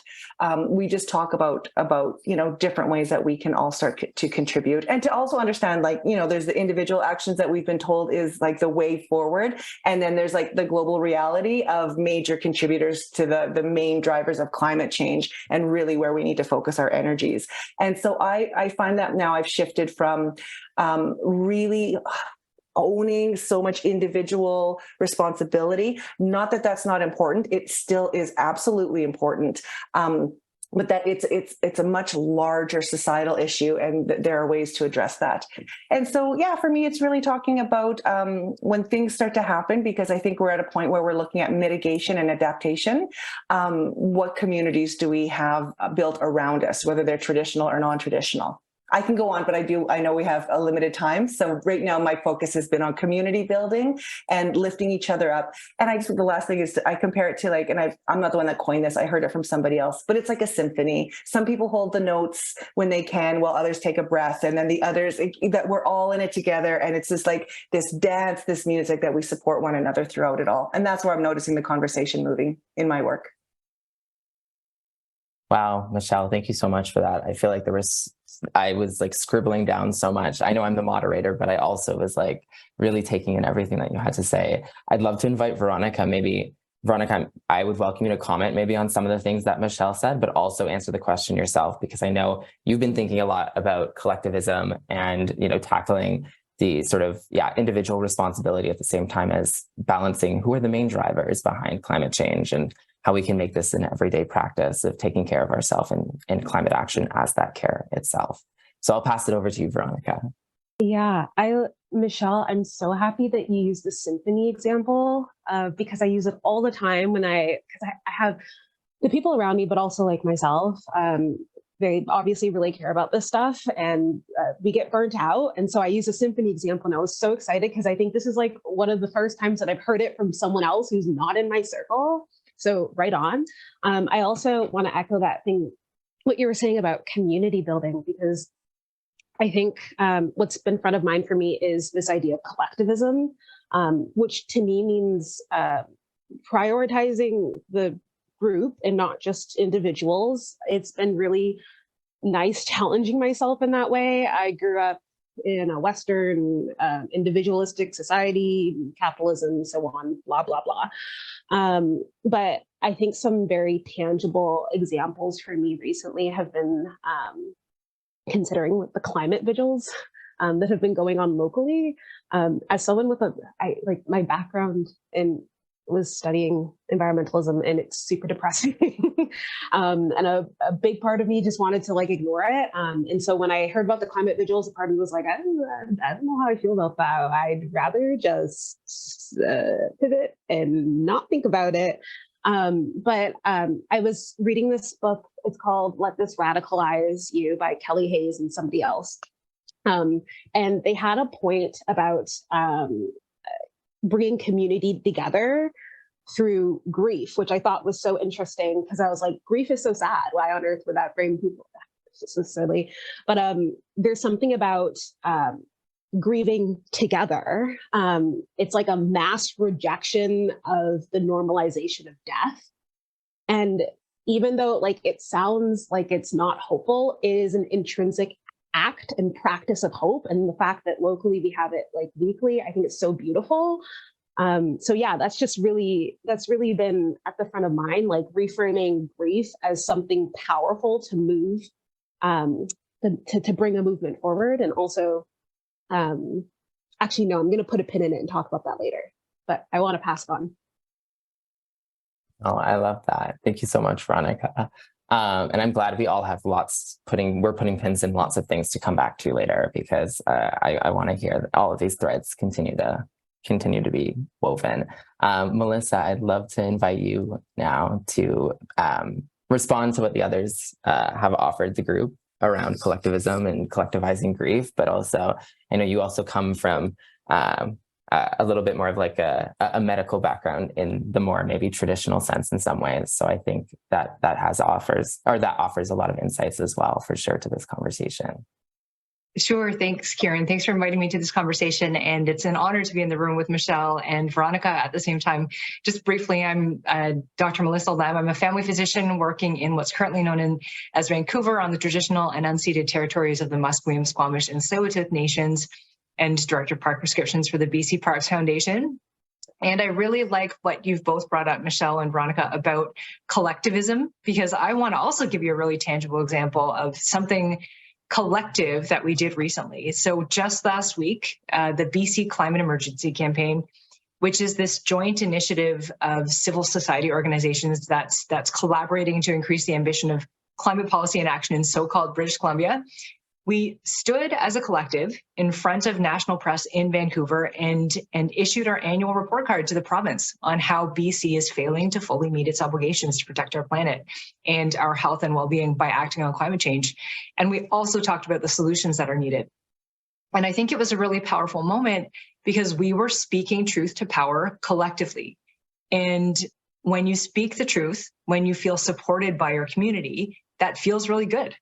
Some of the speakers included Grand Chief Stuart Phillip, who's president of the Union of BC Indian Chiefs, Seth Klein, who's director of the National Climate Emergency Unit, Tracy Saxby was the MC. She's the executive director of My Sea to Sky and has been leading incredible work on preventing liquefied natural gas infrastructure from being built in her community of Squamish. And then I of course, brought the health perspective on behalf of CAPE. And then what was even better was that after it was done, we all sat down for a healthy meal together. So it was good for our bodies and our brains at the same time.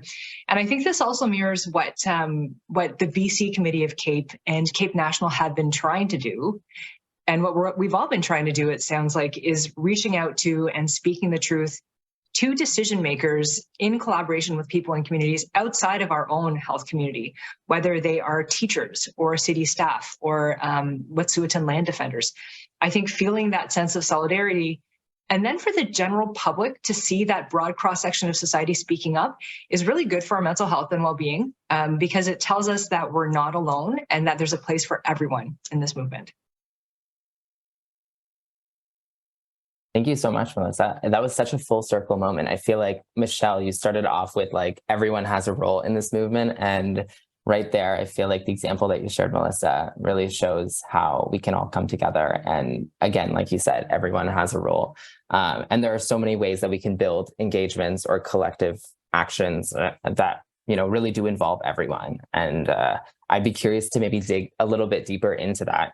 This sort of like next question, which I feel like you answered there, Melissa, with a great example already, was around exploring maybe a more particular sort of example of when we talk about collectivizing care, or when we talk about, thinking like tangibly about what this looks like in practice, to be looking at like the way that we care for ourselves as a more collective process. I would love to know from you folks what you've seen in your spaces, whether it's an example that you've participated in yourself or that you've led yourself. And it can be big or small, right? Like, I think that's a great example from you, Melissa, of something that's, very, I think, forward facing, and that's something that we can all see. And it's very much like an advocacy action. But I think coming even back to what you offered, Michelle, around like, cooking and food and stuff like that, things that might seem just kind of like everyday activities, like I'm sure there's examples there that we can speak to as well. So maybe Veronica, I'd love to pass it over to you first, and then we'll go to you, Melissa, and then Michelle, if you want to just offer maybe an example or something that you're thinking about. I think some of the best examples of tackling climate change in a community comes from Indigenous peoples. And I think I recently was in a workshop on two-row learning for addressing climate change. This was at my university, and it was led by an Anishinaabe knowledge keeper and also like a faculty member. And we were given like a very real case study about like, a pipeline that was a pipeline, and somebody had to choose between, going to school versus like actually protesting a very urgent thing. And what they did was we did it the Western traditional way, where we sit in a classroom row by row and the teacher talks to us and then we listen and that sort of thing. And then we did it another way where everyone was like in a circle. This was it was like an Indigenous teaching circle. It was so beautiful. And everyone had a talking stick, and everyone, when they hold a talking stick, they would say their opinion on what to do and what would be the best way moving forward. And I found myself enjoying the latter version the most, because even though like I knew the faculty member and I knew that they were cool, like they're chill, and I would feel comfortable talking and saying whatever, there's something about the structure of like seeing the people around you and like having that intimate circle sharing about your lived experience. And it's not just the person with the most credentials, the most, expertise. I don't know. There's just something that was really, I think, really honored my definition of collectivism. And I also feel like there's this idea within the climate space of like the people who are the smartest and have the most accolades are the ones who are the leading, and they push things forward. But I think there's something so powerful and beautiful about every single person who is impacted gets a space to talk about how it's impacting them and what they think about them, because they have something valuable to bring to the table too. And I think my vision of a climate just future involves all the voices who are impacted. And I think, that's just been, I just got to echo what the Indigenous peoples have been doing since forever. They just write on. And I wish more people would do that. Okay, I guess I'll go next, Karen, because you invited me. I just want to give the example of park prescriptions, or PARX, which is Canada's National Nature Prescription Program, and which I've been directing since 2019. It's a program that first launched in BC almost exactly 3 years ago, and it's now operating in every province across the country. And regulated health professionals, whether they're doctors or nurses or pharmacists or clinical counselors, can literally prescribe time in nature or time on the land or outdoors, however you want to approach it, to improve people's health. And the great thing is that there's a huge amount of evidence and research behind the health benefits of nature across almost every single disease condition, which a lot of people don't know about. And this simple concept of taking a Western idea of a prescription that a lot of people in the healthcare system identify with, and applying it to something like nature is an idea that's really old, but it feels new in our screen-saturated society. And it's gotten a lot of attention from people across Canada and internationally. We now have over 12,000 prescribers in our program, including over 6% of all doctors in the country. We've been endorsed by the Canadian Medical Association and managed to get an official recommendation for nature prescribing in national physician policy, which is the first time this has ever happened in the world. And I think some of you might be wondering at this point how nature prescribing is climate action, and I have a few answers for that. One is that anything that improves people's health in an evidence-based way is going to reduce the carbon pollution of the health sector and make people more resilient against the effects of climate change. And then second is that there's research showing that people who are more connected to nature across the lifespan are more likely to engage in pro-environmental behaviors in general, whether it's supporting biodiversity conservation or recycling or voting for climate advocates. So I like to imagine that every time a nature prescription gets written in Canada in collaboration with a patient, and that patient becomes more connected to nature and healthier, that we're doing something positive for the planet at the same time. So this is a movement that's involving, even though it's kind of administered with the BC Parks Foundation and kind of nationally, it's something that individual people can use in their practices, and it's not just a doctor, it's very equal access. You can be any regulated health professional. You can prescribe nature to your program and connect your patients to nature and improve their health and the health of the planet at the same time. So that's really important to us, is to make sure that health professionals are empowered to do that work. That is so awesome. Thank you, Kieran, and thank you, Melissa. I'll just carry on. So yeah, I love these examples. I'll give a couple of quick examples too of community care that I've noticed. So I was in Standing Rock in 2016, in December of 2016. And that camp, what I saw there really changed so many of my perspectives on climate action. And of course, it was absolutely a frontline action. It was absolutely standing in the path of a pipeline saying no. And then the consequences of standing up to that power and those decision makers. And so I went there and I spent time. I just so happened to end up being in the midwifery yurt that they had established, which was next to the medical yurt. And it was kind of this area. And so what I noticed was that as people would go on the front lines and as they would be, pummeled with rubber bullets or water cannons, and then they would come back and then the medics would be supporting those people. We're in the midwifery yurt. Kind of like, why would we be there? But there was so much, there was all of these different points of care. So after the medics had helped those who had been injured, they have this trauma that they're experiencing from that, they would come and, sit and have tea and calm their nervous systems and connect back to community. Like it was this web of holistic care for all the different aspects of it. Also the cooks that were there creating these meals, feeding the people, and people were encouraged, go to this person's cook tent, go to that person's cook tent, go have a conversation and have a meal with somebody. There was so much focus on individual and community collective care for one another as this was going. And it wasn't expected that everybody would be on the front lines. There was a recognition that some people have young children, some people can't take the risk of getting arrested, some people aren't from this, country they're from, so all of these things were taken into consideration, but everybody still had a role, and it was just as upheld and respected as the frontline work, because that frontline work doesn't happen on its own. There's a whole space in which it happens.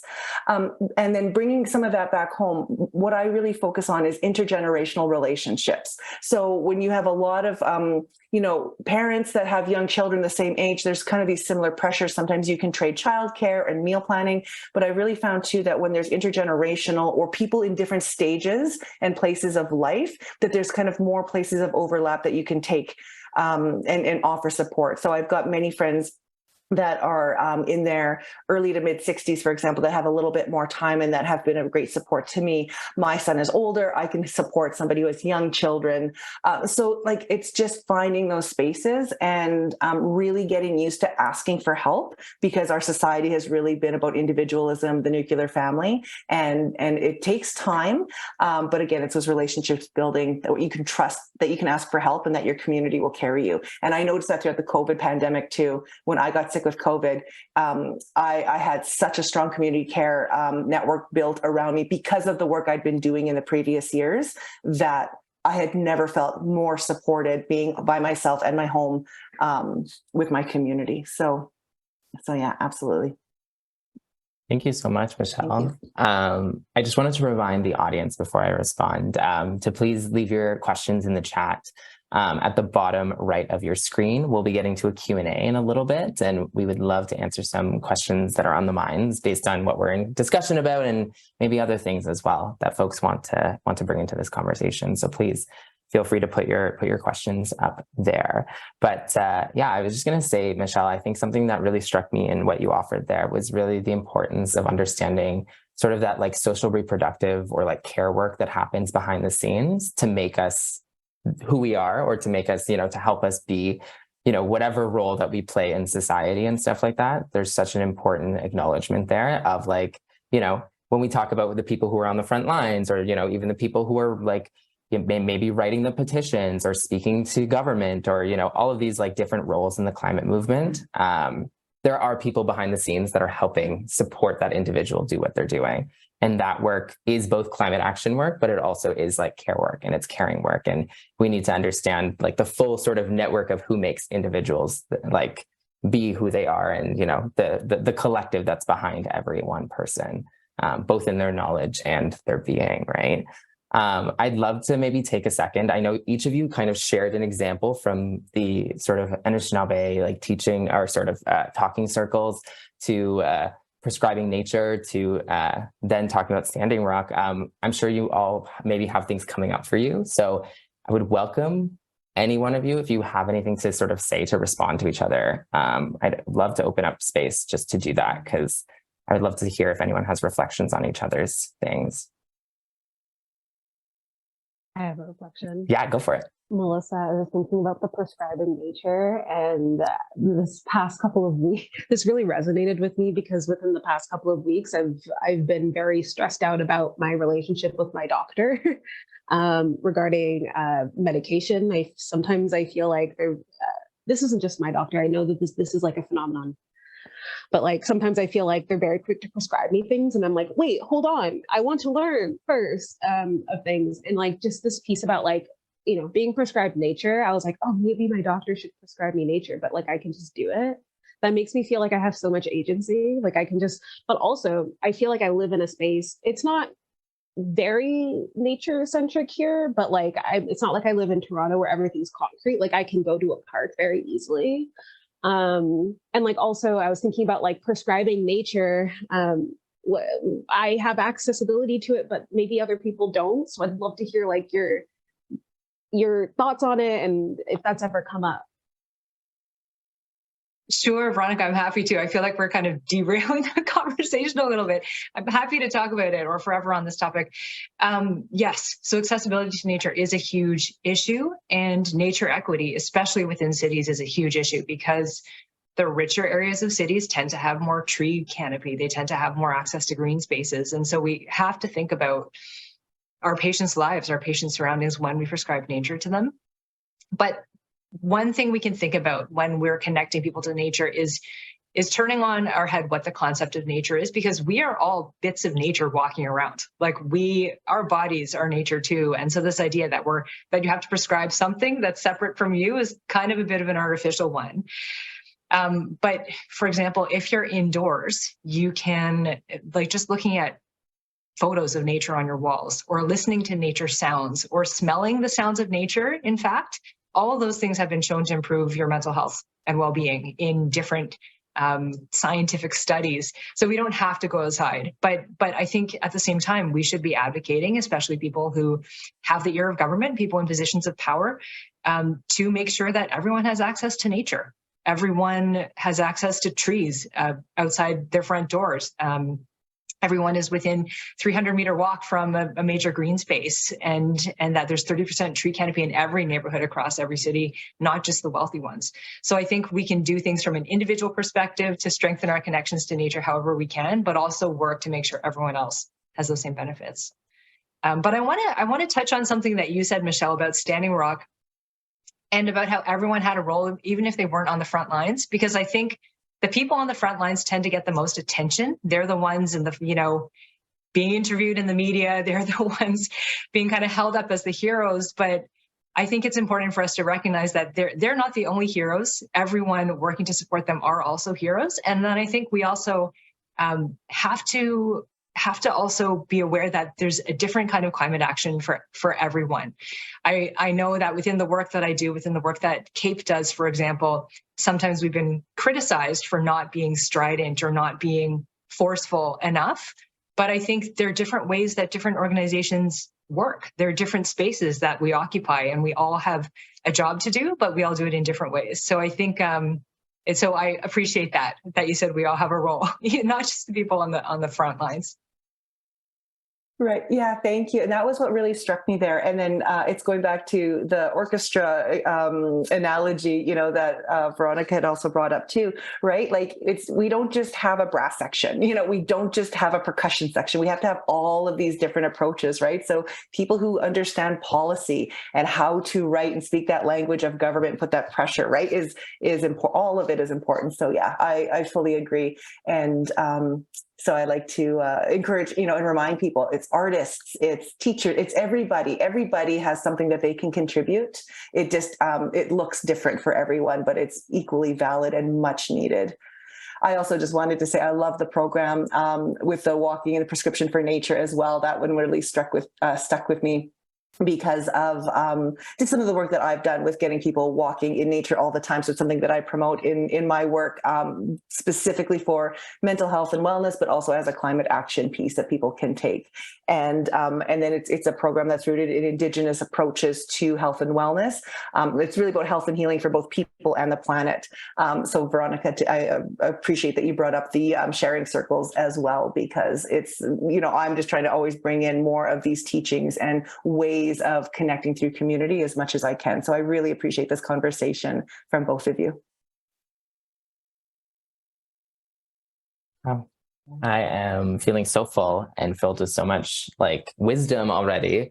I'm going to finish off this section with just one last little question for everyone before we move into the Q&A. And I think it's just a question sort of reflecting on the sort of theme of today's gathering, leading courageously. I'd love to know how that sort of theme resonates with sort of everything that we've been talking about already, about collectivizing care, about sort of some of the different tools that we think about when we talk about leading with care and climate action that really involves and centers care. How does that relate to courageous leadership, and maybe what does that look like in your experience? And maybe I'll start off, because I think we're going down the order. Maybe I'll start off with you, Melissa, and then we'll head over to you, Michelle, and then Veronica. Sure. Thanks, Kieran. I think I just want to start off by underlining the incredible work of women in this space, including as it's reflected in this panel. We know it's a fact that women are more impacted than men worldwide by climate change because of both our biology as childbearers, but also because of real disparities in income and social status. But at the same time, women can be incredibly courageous leaders because they center awareness of the needs of their communities and their families in the work that they do in the halls of power in ways that men don't always. For example, earlier on in the COVID-19 pandemic, countries that were led by women had better health outcomes because they were prioritizing people's health over economic profit at the time. So I think it's really important for us as women to hold each other up in these spaces, to be role models for leaders, and I think if we have children, for our kids, to inspire other girls and women to become courageous and care-centered leaders. And then at the same time, raise our boys to respect strong and caring women and to live those values themselves. So I think when we work at every level to level out gender inequalities, whether it's universal free access to birth control, like we have here in British Columbia since the spring, or legislating out the pink tax, or pay disparities between professionals who do the same kind of work. I think that's climate action, and that's leading with care.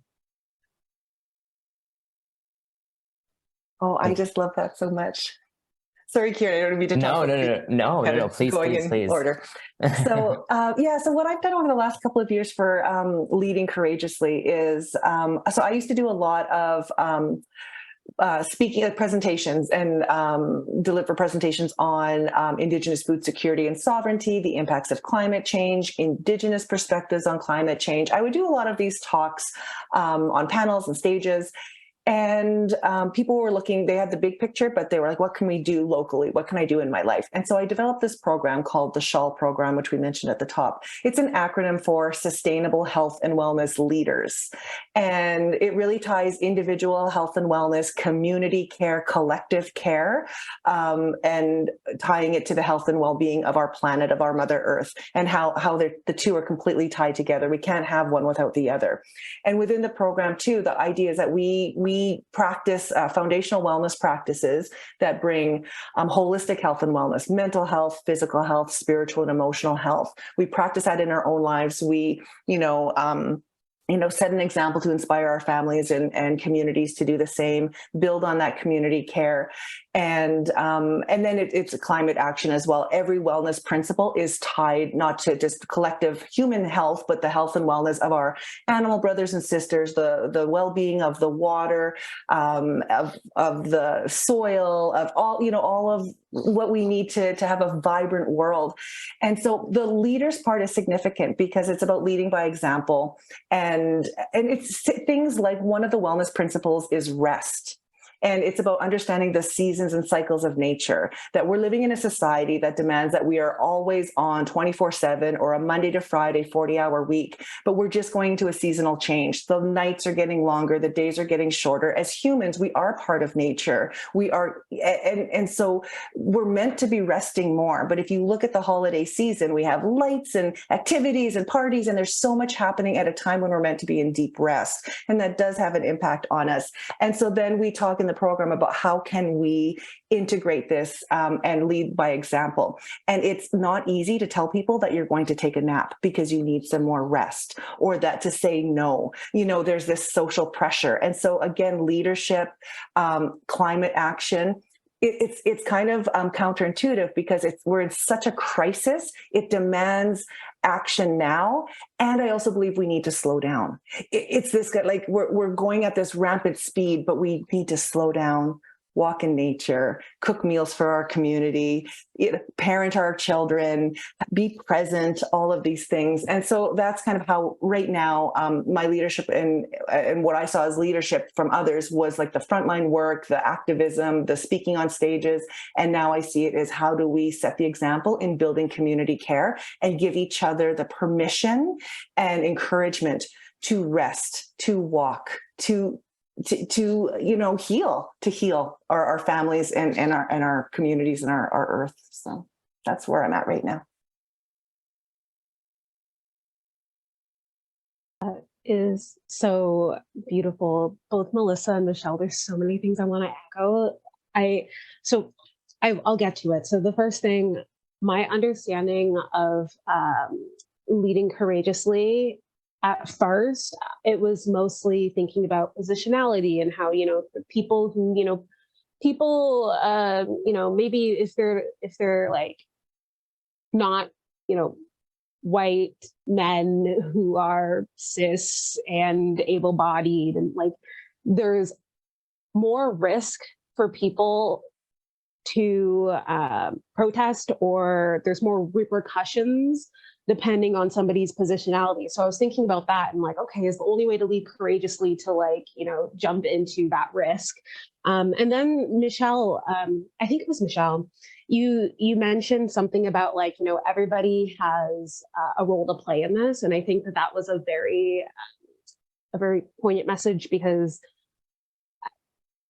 I think about the skills that we have and there's skills that other people don't have. There's things, I'll use an example, like I get really uncomfortable in big groups of protests and that sort of thing.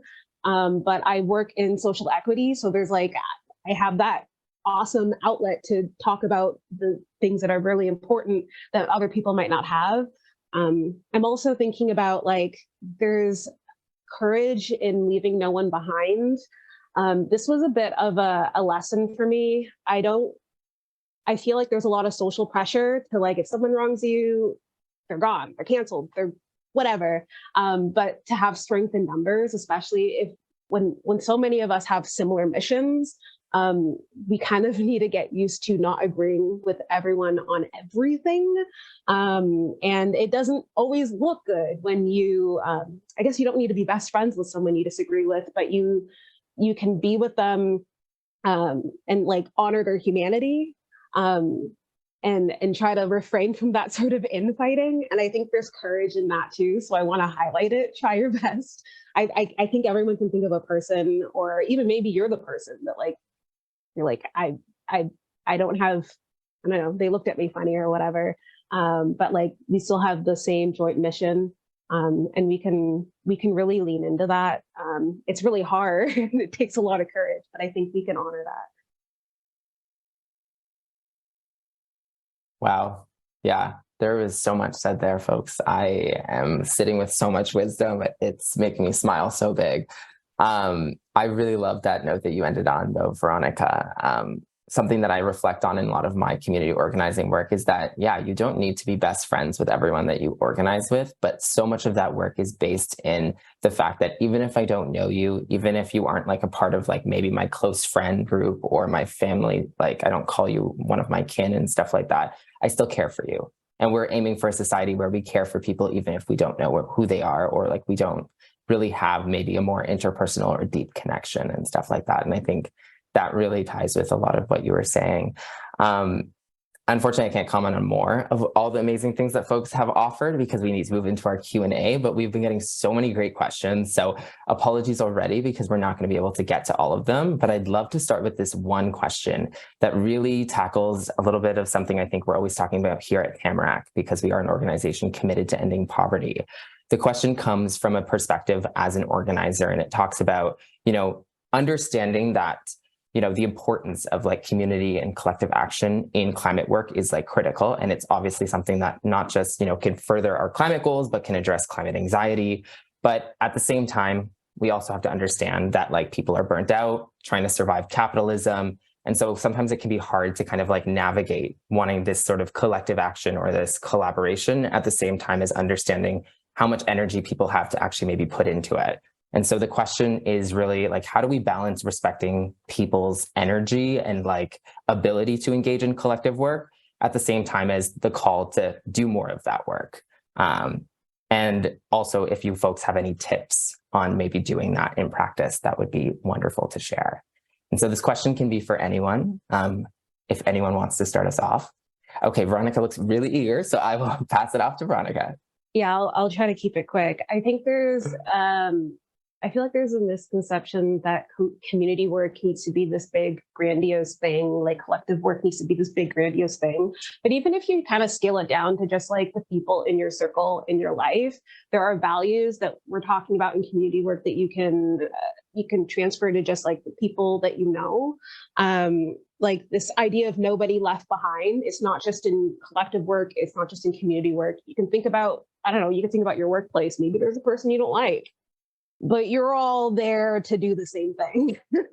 And so you can try to just focus on the values that you want to practice for the world that you want to create, instead of it always just being the very tangible, like the very tangible, big organizing work. The other thing is volunteering.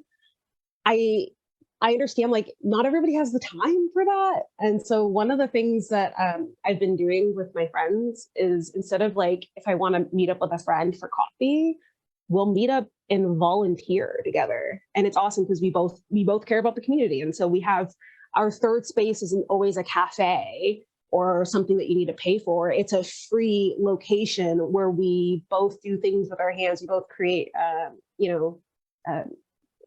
harm reduction kits for, saying one for the community and that sort of thing. So that's just an example. I can touch on this really quickly too. And it's just that I've really stopped focusing on time management as much as possible and focusing on energy management in my life. And when I work with clients in my program too, it's like, so again, it's just what you need to to be at your best. And it's not like, I'm not talking about resting so you can be more productive. Like it's still tied to this like capitalist monster that we're all feeding into, but it really is just understanding that, the more energy you have, then the more that you can have to give. And that will fluctuate, but I won't go on, but just that I've just shifted my mindset from, okay, how do I manage my time to how can I manage my energy? And that's making a huge difference in how I'm showing up, and it's helping others too. I'll just quickly jump in to say, I want to reiterate something Michelle previously said, which is there's a season for everything. And I'm really guilty of this sometimes too, is you just, like everything else in life, it's like you want to level up and get to the next level of influence. But we don't have to do that all the time. There is a time, there is a season for rest. And like what Michelle said, understanding your energy and managing your energy instead of your time. That's a great concept. But I'll just point to Health Canada guidelines, evidence-based guidelines, making sure that every week you have enough time for 2.5 hours of exercise, if you can, making sure that you're eating plant-rich diets most of the time, making sure you're getting 7 to 9 hours of sleep a night and spending at least 2 hours in nature each week, at least 20 minutes each time. These are all evidence-based guidelines that I think we can kind of build our lives around to make sure that we're healthy in the most ways possible. Yeah, thank you so much. I feel like we cascaded a number of really great recommendations for folks, and I really appreciated maybe myth busting also a little bit about the times and energy that goes into sort of collective work as well. The next question maybe is a little bit more provocative and maybe a little bit more abstract, or I don't know. We'll see where we take it, but it's coming back to that symphony metaphor. One of the participants asks, in the context of talking about symphony in relation to sort of the roles that we all play and our sort of collectivizing of this work, who is the conductor in this context? Feel free. Melissa, you're smiling really big, so would you like to take an opportunity? That's a really interesting question. Well, I want to mention I've played in many symphonies throughout my life. I play violin and have been in chamber music when I was younger, in junior high and high school. I would play in symphonies. And this is a good question. Who is the conductor? I think the conductor is the planet. She's telling us what she needs right now, whether we're seeing record-breaking wildfires in British Columbia, or in October, that's the hottest in recorded history. I think the Earth is telling us what we need to do, and we need to listen and play our part in order to make sure that the conductor gets to keep conducting. I mean, it's true that the conductor will keep conducting no matter what, but conducting in a way that makes sure that people and the planet and the animals and the plants that we live beside and with are protected and cared for as well. I want to second that. Absolutely. I have a presentation where I talk about Indigenous perspectives on climate change, and it's really from a spiritual point of view. And it's really that what we're seeing, if you look at it through this lens, what we're seeing when it comes to climate chaos around the planet is the consequence of breaking natural law, and that we have protocols, we have original instructions as to how we're meant to live in balance and to respect relationships of reciprocity with all of our relatives. All of our relatives doesn't mean our human relatives. It is the waters, it is the soil, all of the four-legged, all of creation. And so, we do get our guidance and direction from that. It's already embedded in the creation stories. And so, I just wanted to reiterate that. And then even in our ceremonies, like we have, direction that comes from that. And it's kind of like, the projection models of what's to come. And so that's where I take my direction from, and share stories with others. And it's coming together to sit in circle to share. Indigenous peoples are impacted the most, even though we contribute the least to climate change. And we are often on the front lines because we are the ones that are on the land with our food practices, that we see what's happening, with floods and drought and all of the chaos that we're seeing with forest fires and everything. So I would agree with that. Thank you so much, Michelle and Melissa. Veronica, if you have anything to add, feel free to come off mute, but if not, no worries at all. Oh, I just wanted to add about, but the Indigenous Melissa. So that we just, as Indigenous peoples, we make up like 5% of the global population, but we're protecting 80% of the world's remaining biodiversity. And I think that's really key when we talk about where are we getting direction from, that we just look at what is Mother Nature saying, what is our mother's, and how, so I just wanted to add that kind of fact in there that, it's really important to look to our communities for that. I don't even know how to follow that up. That was so good. I have nothing else to add. No notes. Okay. Well, I think that's a beautiful answer to that question, and it's definitely one that's leaving me with lots to think about in terms of letting Mother Earth take the lead and following the guidance of the natural laws, as you described, Michelle. We are coming to a little bit closer to the end, but I like to have an abundant ending. So with our sort of closing question for panelists, it's by no means a one-word answer. It can be something still substantive and, a good minute or two. But I'd love, thinking about everything that we've kind of talked today, thinking that we're, really speaking to how we can lead with care and really trying to equip climate leaders working across, municipalities, nonprofits, community groups, and even corporations and things like that are trying to push forward climate action.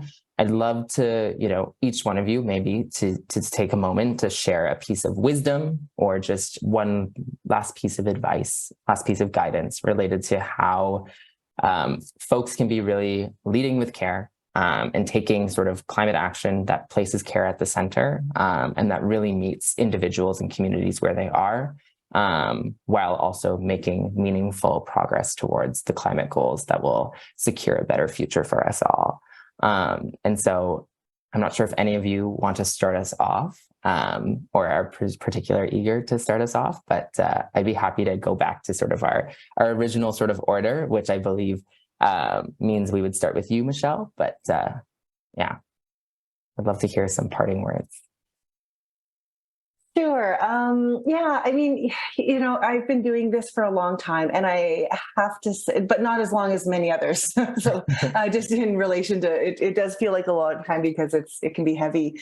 I did have a point in my life where people would ask me for hope and words of wisdom. And I went to a deep, dark place. And I think this is where the eco-anxiety comes in and the despair.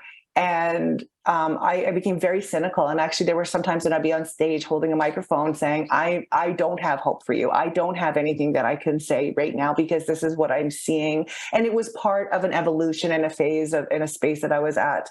One of the teachings that was passed down to us as we do this work was the importance of being spiritually strong.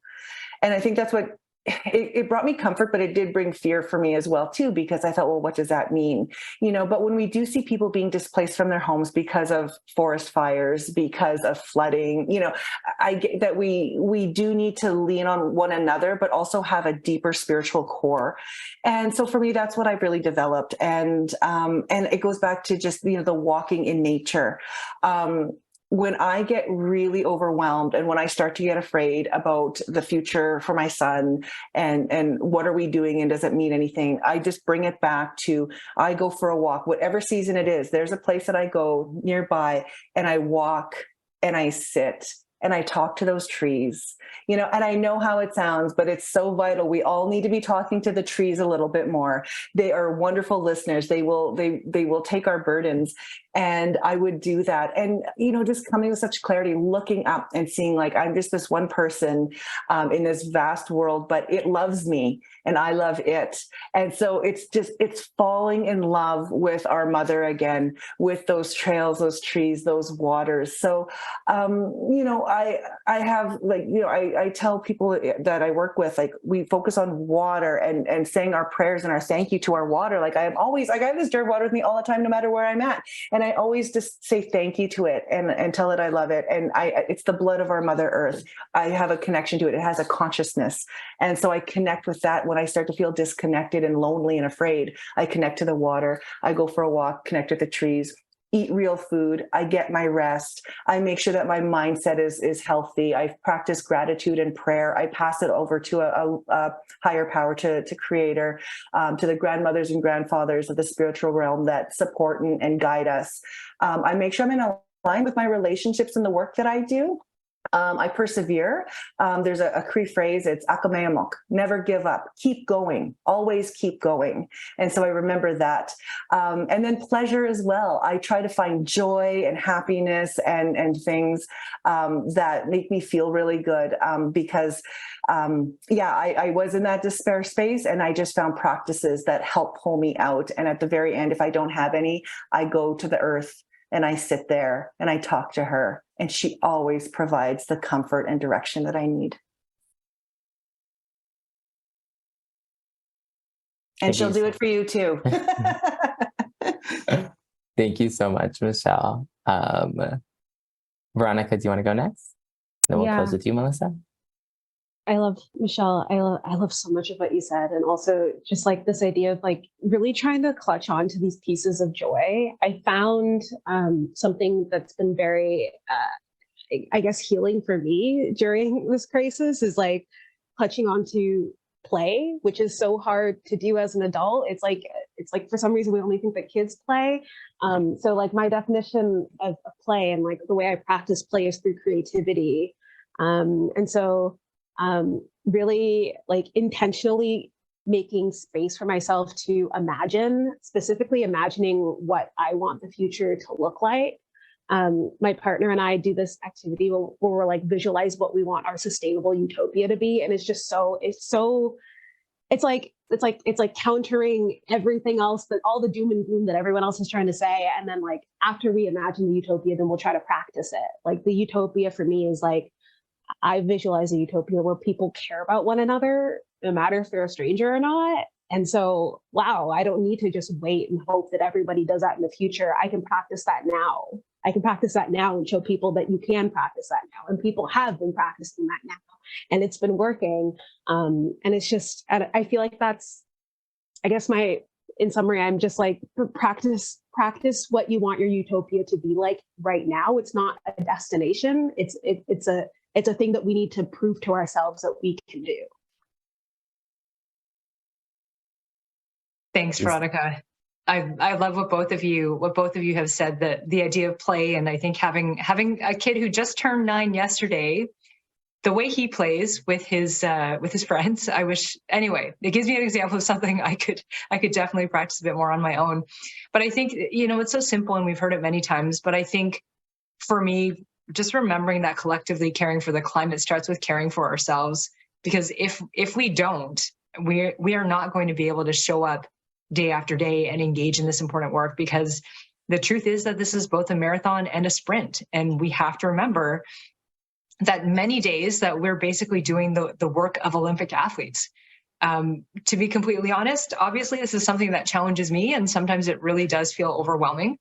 But I think we need to recognize when it starts to feel overwhelming, or even catch ourselves before it feels that way, and then give ourselves the space and permission to step back and realize that there are other people in this collective who will catch us, that we're not the be all and end all, that we're just one cog in this wheel that's continuing to turn towards saving our collective future. And then, so to do that, first I want everyone to remember, just like Michelle has said, to please spend time outside connecting to the land and yourself and your loved ones. So I'm giving every single one of you a virtual nature prescription. and then find find where your passion lies in the work and know yourself. So some of you may have heard about Ayanna Elizabeth Johnson's climate action Venn diagram, where your bespoke climate action lies at the intersection of three things. Number one, what brings you joy? Number two, what you're good at? And then last but not least, the work that needs doing. Because I think when we're able to work capably and with enthusiasm and care and find our place in this movement, it feels right. It feels effective, and it's really good for our mental health and for our larger community at the same time. Thank you so much, Melissa. What a great way to end. Doctor's orders. We have to get outside after this, everyone. But I just want to say a huge thank you to the three panelists today, Veronica, Melissa, Michelle. This has been a wonderful conversation, and there's so many other questions, so I might actually follow up after this if folks want to continue the conversation. But it's now time to pass it over to Abhay and Leila again to take us away before we head off on a little bit of a break, but definitely hearing a very loud virtual applause right now for today's session. Thank you all. Yeah, this was absolutely incredible. Thank you so much for this excellent panel. Kieran, for the excellent moderating, Veronica, Michelle, and Melissa. I am leaving this panel with so much. I mean, Veronica, where you talked about community and how community care looks different for everyone. And the ways that we engage in activism will be different depending on where you're coming from, your background, the communities that you're connected to. I think that's so critical because so often we can we can hold on to this one vision of what activism means or what community involvement means. But recognizing that that's different, and Michelle, I'm forever going to remember that it's not about time management. It's about energy management. And I'm sure as everyone in this room who is incredibly busy and doing a lot of different things, holding on to that can be so powerful because resting isn't just about sleeping. It's about getting connected with nature. But it's about getting connected with the people that you love and community that you're connected to. And so the practices to rejuvenate you can include so many different things. And Melissa, where you spoke about the season for everything, there is a season for rest and getting in touch with yourself and the people around you. And I mean, the Parks prescription program is just one example. I'm really glad I have the doctor's order to go outside now. It's a beautiful day, and so I get to enjoy some sun. Really, I'm leaving this session recognizing that as we think about these broader themes of crisis, of climate anxiety and eco grief, and these intersecting crises that we face, I think it's so critical to recognize that many of these emotional responses we're having are natural responses to a world of failing systems. And so we sometimes have a choice to face then. Oftentimes we have the tendency to isolate and close yourself out, to give in to some of that despair. And we've all been there, and I think there's a journey of going through these emotions. But what I'm really hearing is that connecting to a deeper sort of spiritual ethic, a values-based approach that involves connecting with your communities, with your land, recognizing that we are a small part of change, but we also hold immense power within the spaces that we have influence. And I think that's incredibly powerful, connecting your passions and your joy with what your community needs and connecting that in a way that feels emotionally sound and emotionally empowering. Honestly, I'm really leaving this session reminding myself that oftentimes we feel like we are just mitigating, we are just adapting to the impacts of the climate crisis, like we're running away from it. But really, to what Veronica said at the end there, we're building towards a just, sustainable, and healthy future. And in order to do that, we need to start embodying that utopia every day. So once again, thank you so much to our incredible panelists and our amazing moderator. I'm so excited for the rest of this conference ahead. Now, looking ahead, we'll be back. We're about to take another break, and again, I really encourage everyone to go outside during this break. But we'll be taking another break, and before moving on to the second part of the day, when we come back in about 30 minutes, we will go to 2 concurrent workshops and then 2 concurrent master classes. So if you haven't chosen which one to attend yet, remember that we have quite a few different workshops. So the workshops that we have are co-creating local climate transitions, celebrating urban and community-led climate innovations. The second workshop is intersectional environmentalism in action. The 2 master classes that we have are number 1, innovative community ownership and finance models empowering climate solutions. And the second is, en français seulement, utile de réflexion pour un développement des communautés territoriales inscrites dans la transition socio-écologique. And so, really excited for that as well. I'm brushing up on my French, and so I'm hoping to attend that. And all descriptions and speakers for each of these are listed in HowSpace. So to join, make sure you click on the Zoom links that correspond with the sessions in HowSpace. And so before we go to break, feel free to answer in the chat box below, what is one key takeaway from our morning session? From our morning sessions, actually, I gave a few key insights that I'm thinking of that, again, connect back to that wonderful introduction from Elder Mitchell in the beginning. And so I'd love for everyone in the chat to just pop in. What is one key takeaway from our morning sessions? Thank you, Abe. And also don't forget to take a look at the Welcome tab in HowSpace to find more information about the free in-person meetups happening in Montreal. There's 2 in Toronto, 1 downtown, and another one in Willowdale, London, Regina, Ottawa, and Halifax throughout the gathering. So as we head into the break, please take some time to eat, take a short walk. Please go outside if you can. Or do some well-being exercises in the Take a Break tab. So we won't be coming back together as a group today after your afternoon sessions wrap up. So we'll see you back here at 11 a.m. Eastern Time or 8 a.m. Pacific tomorrow morning for day 2.